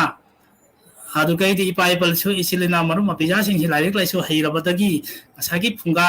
ꯋꯥꯔꯤ ꯍꯥꯏꯕꯁꯤ ꯐꯨꯡꯒꯥꯗ ꯑꯩꯈꯣꯏꯅ ꯃꯩ ꯇꯤꯛꯅ ꯏꯪꯊꯝꯊꯥꯗ ꯏꯄꯨ ꯏꯕꯦꯟꯁꯤꯡꯅ ꯃꯆꯥ ꯃꯁꯨꯁꯤꯡꯗ ꯀꯣꯏꯅ ꯐꯝꯃꯤ ꯍꯥꯏꯔꯒ ꯑꯗꯨꯉꯩꯒꯤ ꯐꯨꯡꯒꯥ ꯋꯥꯔꯤ ꯂꯤꯅ ꯇꯥꯍꯜꯂꯝꯕꯗꯣ ꯉꯁꯤꯗꯤ ꯆꯥꯎꯈꯠꯄꯅ ꯆꯥꯊꯣꯛꯈ꯭ꯔꯦ ꯍꯥꯏꯒꯗ꯭ꯔꯥ ꯑꯩꯈꯣꯏꯅ ꯃꯁꯤ ꯇꯥꯕ ꯐꯪꯗ꯭ꯔꯦ ꯃꯔꯝ ꯑꯗꯨꯅ ꯉꯁꯤꯒꯤ ꯁꯨꯔꯣꯟ ꯉꯁꯤꯒꯤ ꯑꯉꯥꯡꯁꯤꯡꯁꯤꯅ ꯐꯨꯡꯒꯥ ꯋꯥꯔꯤꯁꯤ ꯆꯤꯟꯐꯥꯗ ꯄꯨꯕ ꯉꯝꯗ꯭ꯔꯦ ꯀꯔꯤꯒꯨꯝꯕ ꯂꯥꯏꯕꯛ ꯆꯥꯎꯕ ꯀꯌꯥꯅ ꯃꯅꯤꯄꯨꯔꯗꯒꯤ ꯐꯣꯡꯂꯛꯄ ꯂꯥꯏꯔꯤꯛ ꯂꯥꯏꯁꯨ ꯂꯩꯗꯨꯅ ꯄꯥꯕ ꯐꯪꯅꯕ ꯑꯗꯨ ꯅꯠꯇꯅ ꯑꯩꯈꯣꯏꯒꯤ ꯆꯠꯅꯕꯤ ꯐꯨꯡꯒꯥ ꯋꯥꯔꯤꯗꯤ ꯑꯩꯈꯣꯏꯅ ꯇꯥꯕ ꯐꯪꯕꯗ ꯈꯔ ꯋꯥꯅ ꯊꯣꯛꯑꯕ꯭ꯔꯥ ꯍꯥꯏꯅ ꯈꯜꯂꯤ ꯑꯗꯨꯅ ꯑꯩꯈꯣꯏꯒꯤ ꯂꯥꯏꯔꯤꯛꯁꯤꯡꯁꯤꯗ ꯐꯣꯡꯂꯛꯄꯗ ꯏꯔꯛꯄꯗ ꯑꯣꯖꯥ ꯑꯦ ꯀꯦ ꯁꯦꯔꯥꯝꯒꯤ ꯂꯥꯏꯔꯤꯛꯇꯁꯨ ꯑꯩꯈꯣꯏꯒꯤ ꯐꯨꯡꯒꯥꯋꯥꯔꯤ ꯃꯇꯦꯛ ꯃꯇꯦꯛ ꯌꯥꯎꯗꯨꯅ ꯑꯁꯨꯝꯅ ꯌꯥꯎꯔꯛꯏ ꯁꯤꯜꯄꯤꯅ ꯍꯥꯏꯕ ꯑꯗꯨꯒꯨꯝꯅ ꯑꯣꯖꯥ ꯁꯤꯜꯄꯤꯅ ꯇꯥꯛꯄꯤꯕ ꯑꯗꯨꯒꯨꯝꯅ ꯑꯩꯈꯣꯏ ꯁꯣꯏꯗꯅꯃꯛꯀꯤ ꯑꯁꯤ ꯐꯨꯡꯒꯥꯋꯥꯔꯤ ꯑꯁꯤꯗꯒꯤ ꯃꯩꯇꯩ ꯈꯨꯟꯅꯥꯏꯒꯤ ꯆꯠꯅ ꯂꯣꯟꯆ ꯆꯥꯛꯆꯥ ꯌꯨꯊꯛ ꯈꯨꯗꯤꯡꯃꯛꯁꯤ ꯑꯩꯈꯣꯏꯅ ꯐꯪꯕ ꯉꯝꯒꯅꯤ ꯑꯩꯈꯣꯏꯒꯤ ꯍꯧꯅꯕꯤ ꯑꯩꯈꯣꯏꯒꯤ ꯊꯛꯁꯤ ꯈꯥꯁꯤ ꯈꯨꯗꯤꯡꯃꯛꯁꯤ ꯄꯨꯟꯁꯤꯔꯣꯟꯅꯤ ꯐꯨꯡꯒꯥꯋꯥꯔꯤ ꯍꯥꯏꯕꯁꯤ ꯑꯁꯤꯗꯒꯤ ꯑꯩꯈꯣꯏꯒꯤ ꯄꯨꯟꯁꯤꯒꯤ ꯍꯤꯡꯕꯒꯤ ꯑꯩꯈꯣꯏꯒꯤ ꯇꯉꯥꯏ ꯐꯗ꯭ꯔꯕ ꯄꯥꯎꯗꯝ ꯄꯥꯎꯇꯥꯛ ꯑꯗꯨ ꯑꯩꯈꯣꯏꯅ ꯎꯕ ꯐꯪꯉꯤ ꯄꯥꯕ ꯐꯪꯉꯤ ꯑꯁꯤꯗꯒꯤ ꯇꯨꯡꯒꯤ ꯁꯨꯔꯣꯟ ꯁꯣꯏꯗꯅ ꯈꯨꯟꯅꯥꯏ ꯆꯥꯎꯈꯠꯄꯗ ꯃꯈꯣꯏꯒꯤ ꯐꯖꯔꯕ ꯊꯧꯗꯥꯡ ꯑꯗꯨ ꯂꯧꯔꯛꯀꯅꯤ ꯍꯥꯏꯅ ꯑꯩꯈꯣꯏ ꯊꯥꯖꯩ ꯑꯗꯨ ꯃꯁꯤꯒꯤ ꯊꯧꯔꯝ ꯑꯁꯤꯗ ꯃꯥꯂꯦꯝꯒꯤ ꯃꯃꯥꯂꯣꯟꯒꯤ ꯅꯨꯃꯤꯠꯀ ꯃꯔꯤ ꯂꯩꯅꯅ ꯃꯅꯤꯄꯨꯔꯤ ꯃꯤꯔꯣꯟꯅ ꯁꯤꯂꯥꯡꯖꯕ ꯑꯍꯨꯝꯁꯨꯕ ꯈꯨꯗꯣꯜ ꯑꯁꯤꯗ ꯏꯃꯥꯂꯣꯟ ꯁꯤꯖꯤꯟꯅꯕꯗ ꯑꯃꯁꯨꯡ ꯁꯟꯗꯣꯛꯄꯗ ꯏꯃꯥꯁꯤꯡꯒꯤ ꯊꯧꯗꯥꯡ ꯍꯥꯏꯔꯤꯕ ꯇꯣꯄꯤꯛ ꯑꯁꯤꯗ ꯏꯀꯥꯏ ꯈꯨꯝꯅꯅꯤꯡꯉꯥꯏ ꯑꯣꯏꯔꯕ ꯑꯣꯖꯥ ꯅꯨꯡꯁꯤꯖꯔꯕ ꯃꯍꯩꯔꯣꯏ ꯖꯦꯁꯃꯤꯟ ꯁꯔꯨꯛ ꯌꯥꯗꯨꯅ ꯊꯧꯔꯝ ꯑꯁꯤ ꯃꯄꯨꯡ ꯐꯥꯍꯟꯕꯤꯔꯤꯕ ꯊꯧꯔꯝ ꯑꯁꯤꯗ ꯑꯣꯟꯂꯥꯏꯟꯒꯤ ꯄ꯭ꯂꯥꯠꯐꯣꯝꯗ ꯐꯦꯁꯕꯨꯛꯇ ꯌꯨꯇ꯭ꯌꯨꯕꯇ ꯃꯈꯣꯏꯅ ꯀꯃꯦꯟ ꯇꯧꯕꯤꯔꯛꯏꯕ ꯑꯣꯖꯥꯁꯤꯡ ꯈꯨꯗꯤꯡꯃꯛꯄꯨꯁꯨ ꯃꯅꯤꯄꯨꯔꯤ ꯃꯤꯔꯣꯜꯒꯤ ꯃꯥꯏꯀꯩꯗꯒꯤ ꯑꯩꯍꯥꯛꯅ ꯏꯀꯥꯏ ꯈꯨꯝꯅꯖꯔꯤ ꯃꯈꯣꯏꯅ ꯏꯕꯤꯔꯛꯏꯕ ꯄꯥꯎ ꯑꯁꯤꯗ ꯐꯖ ꯐꯖꯕ ꯄꯥꯎꯗꯝ ꯄꯥꯎꯇꯥꯛ ꯏꯕꯤꯔꯛꯈꯤ ꯁꯨꯞꯅꯒꯤ ꯕꯪꯒ꯭ꯂꯥꯗꯦꯁꯇꯒꯤ ꯅꯠꯇꯅ ꯃꯅꯤꯄꯨꯔ ꯃꯩꯇꯩꯒꯤ ꯍꯧꯔꯛꯐꯝ ꯁꯥꯠꯐꯝ ꯑꯣꯏꯔꯤꯕ ꯁꯅꯥ ꯂꯩꯄꯥꯛ ꯀꯪꯂꯩꯄꯥꯛ ꯃꯅꯤꯄꯨꯔꯗꯒꯤꯁꯨ ꯏꯝꯐꯥꯜ ꯃꯅꯨꯡꯗꯒꯤꯁꯨ ꯑꯣꯖꯥ ꯅꯦꯇ꯭ꯔꯖꯤꯠ ꯑꯣꯖꯥ ꯂꯣꯀꯦꯟ ꯑꯃꯗꯤ ꯑꯣꯖꯥ ꯆꯨꯡꯈꯥꯝ ꯑꯗꯨꯗꯩꯗꯤ ꯑꯩꯈꯣꯏꯒꯤ ꯑꯣꯖꯥ ꯑꯦꯜ ꯕꯤꯔꯣ ꯃꯪꯒꯣꯜ ꯑꯣꯖꯥ ꯊꯣꯏꯕ ꯃꯌꯥꯝꯅ ꯑꯣꯖꯥ ꯃꯤꯅꯥ ꯔꯥꯅꯤ ꯁꯤꯟꯍꯥ ꯃꯅꯤ ꯑꯕꯨꯖꯝ ꯑꯃꯁꯨꯡ ꯑꯩꯈꯣꯏ ꯑꯣꯖꯥ ꯁꯃꯠ ꯈꯨꯗꯤꯡꯃꯛꯅ ꯑꯩꯈꯣꯏꯒꯤ ꯏꯀꯥꯏ ꯈꯨꯝꯅ ꯉꯁꯤꯒꯤ ꯊꯧꯔꯝꯗ ꯁꯔꯨꯛ ꯌꯥꯔꯤꯕ ꯑꯣꯖꯥꯁꯤꯡꯕꯨꯁꯨ ꯏꯀꯥꯏ ꯈꯨꯝꯅꯕꯤꯔꯛꯈꯤ ꯑꯃꯁꯨꯡ ꯊꯥꯒꯠꯄꯤꯔꯛꯈꯤ ꯑꯃꯁꯨꯡ ꯌꯥꯝꯅ ꯅꯨꯡꯉꯥꯏꯕ ꯐꯖꯕ ꯄꯥꯎ ꯑꯩꯈꯣꯏ ꯃꯍꯩꯔꯣꯏ ꯑꯣꯏꯔꯤꯕ ꯖꯦꯁꯃꯤꯟꯒꯤ ꯃꯐꯝꯗꯁꯨ ꯃꯍꯥꯛꯀꯤ ꯐꯖꯔꯕ ꯄꯥꯎꯗꯝꯒꯤꯗꯃꯛꯇ ꯑꯣꯖꯥꯁꯤꯡꯅ ꯃꯃꯜ ꯂꯩꯔꯕ ꯀꯣꯃꯦꯟ ꯇꯧꯕꯤꯔꯛꯇꯨꯅ ꯏꯀꯥꯏ ꯈꯨꯝꯅꯕꯤꯔꯛꯂꯤ ꯑꯣꯖꯥꯁꯤꯡ ꯈꯨꯗꯤꯡꯃꯛꯄꯨꯁꯨ ꯑꯣꯖꯥ ꯑꯅꯤ ꯑꯃꯗꯤ ꯖꯦꯁꯃꯤꯟꯒꯤ ꯃꯥꯏꯀꯩꯗꯒꯤꯁꯨ ꯑꯩꯈꯣꯏꯅ ꯑꯃꯨꯛ ꯇꯧꯕꯤꯃꯜ ꯈꯪꯕ ꯎꯠꯆꯔꯤ ꯑꯩꯈꯣꯏꯒꯤ ꯊꯧꯔꯝ ꯑꯁꯤ ꯂꯣꯏꯁꯤꯜꯂꯛꯄꯒꯤ ꯃꯇꯥꯡ ꯑꯃ ꯌꯧꯁꯤꯜꯂꯛꯂꯦ ꯉꯁꯤ ꯃꯥꯂꯦꯝꯒꯤ ꯑꯣꯏꯕ ꯃꯃꯥꯂꯣꯟꯒꯤ ꯀꯨꯝꯑꯣꯟ ꯊꯧꯔꯝ ꯑꯁꯤꯒ ꯃꯔꯤ ꯂꯩꯅꯅ ꯑꯩꯈꯣꯏꯅ ꯄꯥꯡꯊꯣꯛꯆꯔꯤꯕ ꯊꯧꯔꯝ ꯑꯁꯤ ꯃꯥꯂꯦꯝꯗ ꯑꯅꯤꯁꯨꯅ ꯊꯣꯛꯈꯤꯗ꯭ꯔꯕ ꯊꯧꯗꯣꯛ ꯑꯃꯈꯛꯇ ꯕꯦꯁ ꯑꯣꯏꯔ ꯍꯥꯏꯔꯒ ꯌꯨꯅꯦꯁꯀꯣꯅ ꯃꯥꯂꯦꯝꯒꯤ ꯃꯃꯥꯂꯣꯟ ꯅꯨꯃꯤꯠ ꯍꯦꯔꯤꯇꯦꯖ ꯑꯁꯤ ꯂꯥꯎꯊꯣꯛꯈꯤꯕ ꯑꯁꯤ ꯃꯔꯝꯗꯤ ꯑꯩꯈꯣꯏꯅ ꯂꯩꯔꯤꯕ ꯕꯪꯒ꯭ꯂꯥ ꯍꯥꯏꯔꯤꯕ ꯂꯝꯗꯝ ꯑꯁꯤꯗ ꯕꯪꯒ꯭ꯂꯥ ꯂꯣꯟꯒꯤꯗꯃꯛꯇ ꯕꯪꯒ꯭ꯂꯥ ꯃꯃꯥꯂꯣꯟꯒꯤꯗꯃꯛꯇ ꯏꯔꯝꯗꯝꯁꯤꯒꯤ ꯕꯪꯒꯥꯂꯤ ꯏꯔꯩꯆꯥꯁꯤꯡꯅ ꯃꯥꯒꯤ ꯃꯃꯥꯒꯤ ꯂꯣꯟ ꯑꯩꯒꯤ ꯏꯃꯥ ꯂꯣꯟꯒꯤꯗꯃꯛꯇ ꯑꯩꯒꯤ ꯔꯥꯏꯠꯁ ꯑꯗꯨꯕꯨ ꯀꯟꯅꯅꯕ ꯍꯣꯠꯅꯕꯗ ꯊꯋꯥꯏꯅ ꯄꯣꯟꯊꯥ ꯑꯣꯏꯈ꯭ꯔꯕ ꯂꯣꯟꯒꯤ ꯈꯣꯡꯃꯤ ꯂꯥꯟꯃꯤ ꯀꯌꯥ ꯑꯊꯧꯕꯁꯤꯡꯕꯨ ꯑꯩꯈꯣꯏꯅ ꯉꯁꯤ ꯃꯅꯤꯄꯨꯔꯤ ꯃꯤꯔꯣꯜꯒꯤ ꯃꯥꯏꯀꯩꯗꯒꯤ ꯀꯣꯛ ꯅꯣꯟꯅ ꯈꯨꯔꯨꯝꯖꯕꯒ ꯂꯣꯏꯅꯅ ꯏꯀꯥꯏ ꯈꯨꯝꯅꯖꯔꯤ ꯑꯃꯁꯨꯡ ꯕꯪꯒꯥꯂꯤ ꯖꯥꯇꯤꯒꯤ ꯏꯇꯤꯍꯥꯁꯅ ꯂꯩꯔꯤꯕ ꯃꯈꯩ ꯃꯥꯂꯦꯝ ꯑꯁꯤꯗ ꯇꯥꯏꯕꯪ ꯃꯤꯑꯣꯏꯕꯅ ꯂꯩꯔꯤꯕ ꯃꯈꯩ ꯕꯪꯒ꯭ꯂꯥ ꯂꯣꯟꯒꯤꯗꯃꯛꯇ ꯊꯋꯥꯏꯅ ꯄꯣꯟꯊꯥ ꯑꯣꯏꯈ꯭ꯔꯕ ꯑꯊꯧꯕꯁꯤꯡꯒꯤ ꯃꯤꯡ ꯀꯩꯗꯧꯉꯩꯗꯁꯨ ꯃꯨꯠꯂꯔꯣꯏꯗꯕꯅꯤ ꯃꯈꯣꯏꯒꯤ ꯃꯈꯣꯏꯒꯤ ꯃꯤꯡꯈꯩꯁꯤꯡꯁꯤ ꯊꯋꯥꯟꯃꯆꯥꯛꯀꯨꯝꯅ ꯉꯥꯟꯗꯨꯅ ꯂꯩꯔꯒꯗꯕ ꯑꯗꯨꯒꯨꯝꯕꯒꯤ ꯔꯐꯤꯛ ꯖब्ꯕꯥꯔ ꯁꯂꯥꯝ ꯕꯣꯔꯀꯣꯠ ꯑꯊꯧꯕ ꯀꯌꯥꯒꯤ ꯃꯐꯝꯗꯁꯨ ꯃꯅꯤꯄꯨꯔꯤ ꯃꯤꯔꯣꯜꯒꯤ ꯃꯥꯏꯀꯩꯒꯤ ꯑꯩꯍꯥꯛꯅ ꯀꯣꯛ ꯅꯣꯟꯅ ꯏꯀꯥꯏ ꯈꯨꯝꯅꯖꯔꯤ ꯑꯗꯨ ꯉꯁꯤꯒꯤ ꯊꯧꯔꯝ ꯑꯁꯤꯗ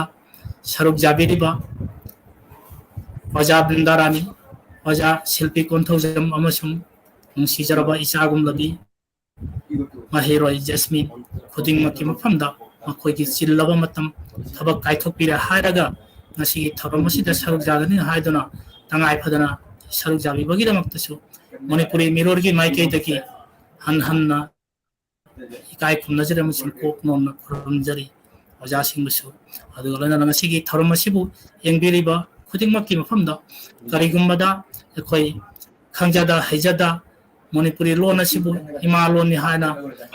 ꯆꯍꯤ ꯆꯥ ꯀꯌా ꯇꯔꯥꯝꯅ ꯂꯥꯞꯅ ꯃꯅꯤꯄꯨꯔ ꯄꯣꯛꯅꯐꯝ ꯍꯧꯔꯛꯐꯝ ꯁꯛꯐꯝ ꯑꯣꯏꯔꯤꯕꯁꯤꯗꯒꯤ ꯂꯥꯞꯅ ꯂꯩꯗꯨꯅꯁꯨ ꯉꯁꯤ ꯐꯥꯎꯕꯗ ꯕꯪꯒ꯭ꯂꯥꯒꯤ ꯇꯝꯄꯥꯛꯇ ꯀꯣꯇꯤ 18ꯀꯤ ꯃꯅꯨꯡꯗ ꯑꯩꯈꯣꯏ ꯈꯨꯌꯥ ꯈꯔꯗꯪ ꯂꯩꯖꯔꯤꯕ ꯏꯆꯤꯟ ꯏꯅꯥꯎ ꯑꯁꯤꯅ ꯇꯦꯛꯇ ꯀꯥꯏꯗꯅ ꯑꯩꯈꯣꯏꯅ ꯏꯃꯥ ꯂꯣꯟꯅꯤ ꯍꯥꯏꯗꯨꯅ ꯏꯃꯥꯒꯤ ꯐꯤꯖꯤꯗ ꯂꯥꯟꯖꯦꯟꯅꯕꯗ ꯄꯨꯔꯛꯈꯤꯕ ꯂꯣꯟ ꯑꯗꯨꯃꯛꯅ ꯉꯁꯥꯏꯒꯤ ꯆꯤꯡꯗ ꯑꯣꯏꯅ ꯄꯨꯔꯛꯈꯤꯕ ꯈꯔꯇꯅꯤ ꯍꯥꯏꯅ ꯁꯤꯜꯄꯤꯅ ꯑꯣꯖꯥ ꯁꯤꯜꯄꯤꯅ ꯍꯥꯏꯈꯤꯕ ꯑꯗꯨꯒꯨꯝꯅ ꯖꯥꯔꯛꯈꯤꯕ ꯑꯗꯨꯉꯩ ꯂꯥꯟꯖꯦꯟꯅꯕꯗ ꯆꯦꯜꯂꯛꯄꯗ ꯂꯥꯏꯔꯕꯤ ꯃꯩꯇꯩ ꯏꯃꯥꯁꯤꯡꯅ ꯄꯨꯔꯛꯈꯤꯕ ꯂꯣꯟ ꯑꯗꯨ ꯉꯁꯤꯁꯨ ꯕꯪꯂꯥꯗ ꯂꯩꯔꯤꯕ ꯃꯅꯤꯄꯨꯔꯤ ꯏꯆꯤꯟ ꯏꯅꯥꯎꯁꯤꯡꯅ ꯇꯉꯥꯏ ꯐꯗꯅ ꯑꯩꯒꯤ ꯏꯃꯥꯒꯤ ꯂꯣꯟꯅꯤ ꯍꯥꯏꯗꯨꯅ ꯌꯣꯛꯄꯤꯗꯨꯅ ꯅꯨꯡꯁꯤꯗꯨꯅ ꯇꯨꯡꯒꯤ ꯁꯨꯔꯣꯟꯒꯤꯗꯃꯛꯇ ꯉꯁꯤ ꯐꯥꯎꯕꯗ ꯑꯩꯈꯣꯏꯅ ꯉꯥꯡꯗꯨꯅ ꯊꯝꯕꯤꯔꯤꯕ ꯏꯃꯥꯁꯤꯡ ꯈꯨꯗꯤꯡꯃꯛꯄꯨꯁꯨ ꯃꯅꯤꯄꯨꯔꯤ ꯃꯤꯔꯣꯜꯒꯤ ꯃꯥꯏꯀꯩꯗꯒꯤ ꯏꯀꯥꯏ ꯈꯨꯝꯅꯖꯔꯤ ꯉꯁꯤꯁꯨ ꯃꯤꯔꯩꯕꯥꯛ ꯃꯤꯔꯝꯗꯝ ꯑꯁꯤꯗ ꯑꯩꯒꯤ ꯏꯔꯣꯟꯕꯨ ꯏꯖꯥꯇꯤꯒꯤ ꯅꯥꯠꯄꯨ ꯉꯥꯛꯇꯕ ꯖꯥꯇꯤ ꯍꯥꯏꯗꯨꯅ ꯁꯨꯞꯅꯒꯤ ꯏꯃꯨꯡ ꯃꯅꯨꯡꯗꯇꯁꯨ ꯅꯠꯇꯅ ꯑꯩꯈꯣꯏꯒꯤ ꯁ꯭ꯀꯨꯜ ꯍꯥꯡꯗꯨꯅ ꯃꯌꯦꯛ ꯃꯄꯤꯅꯆꯤꯡꯕ ꯇꯝꯕꯒꯤ ꯈꯨꯗꯣꯡꯆꯥꯕ ꯂꯧꯔꯛꯄ ꯑꯁꯤꯗ ꯈꯣꯡꯖꯪꯁꯤꯗ ꯁꯔꯨꯛ ꯌꯥꯔꯤꯕ ꯈꯨꯗꯤꯡꯃꯛ ꯐꯝꯃꯤ ꯂꯥꯟꯃꯤ ꯈꯨꯗꯤꯡꯃꯛꯄꯨꯁꯨ ꯑꯗꯨꯅ ꯃꯅꯤꯄꯨꯔꯤ ꯃꯤꯔꯣꯜꯒꯤ ꯃꯥꯏꯀꯩꯗꯒꯤ ꯏꯀꯥꯏ ꯈꯨꯝꯅꯖꯕꯒ ꯂꯣꯏꯅꯅ ꯉꯁꯤꯒꯤ ꯃꯥꯂꯦꯝꯒꯤ ꯃꯃꯥꯂꯣꯟ ꯀꯨꯃꯣꯟꯒ ꯃꯔꯤ ꯂꯩꯅꯅ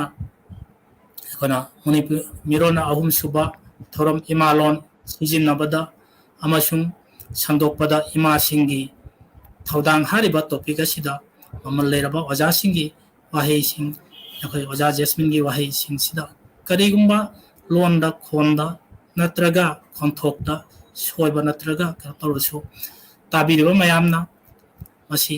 ꯉꯥꯛꯄꯤꯒꯅꯤ ꯍꯥꯏꯗꯨꯅ ꯑꯩꯍꯥꯛꯅ ꯃꯤꯠꯌꯦꯡ ꯆꯤꯡꯁꯤꯟꯖꯔꯒ ꯉꯁꯤꯒꯤ ꯊꯧꯔꯝ ꯃꯇꯥꯡ ꯑꯁꯤꯗ ꯉꯁꯤ ꯌꯦꯡꯕꯤꯔꯤꯕ ꯚꯤꯋꯥꯔ ꯃꯌꯥꯝꯗꯒꯤ ꯀꯥꯏꯅꯅꯕꯒꯤ ꯖꯥꯊꯝ ꯅꯤꯖꯕꯒ ꯂꯣꯏꯅꯅ ꯈꯨꯔꯨꯝꯖꯔꯤ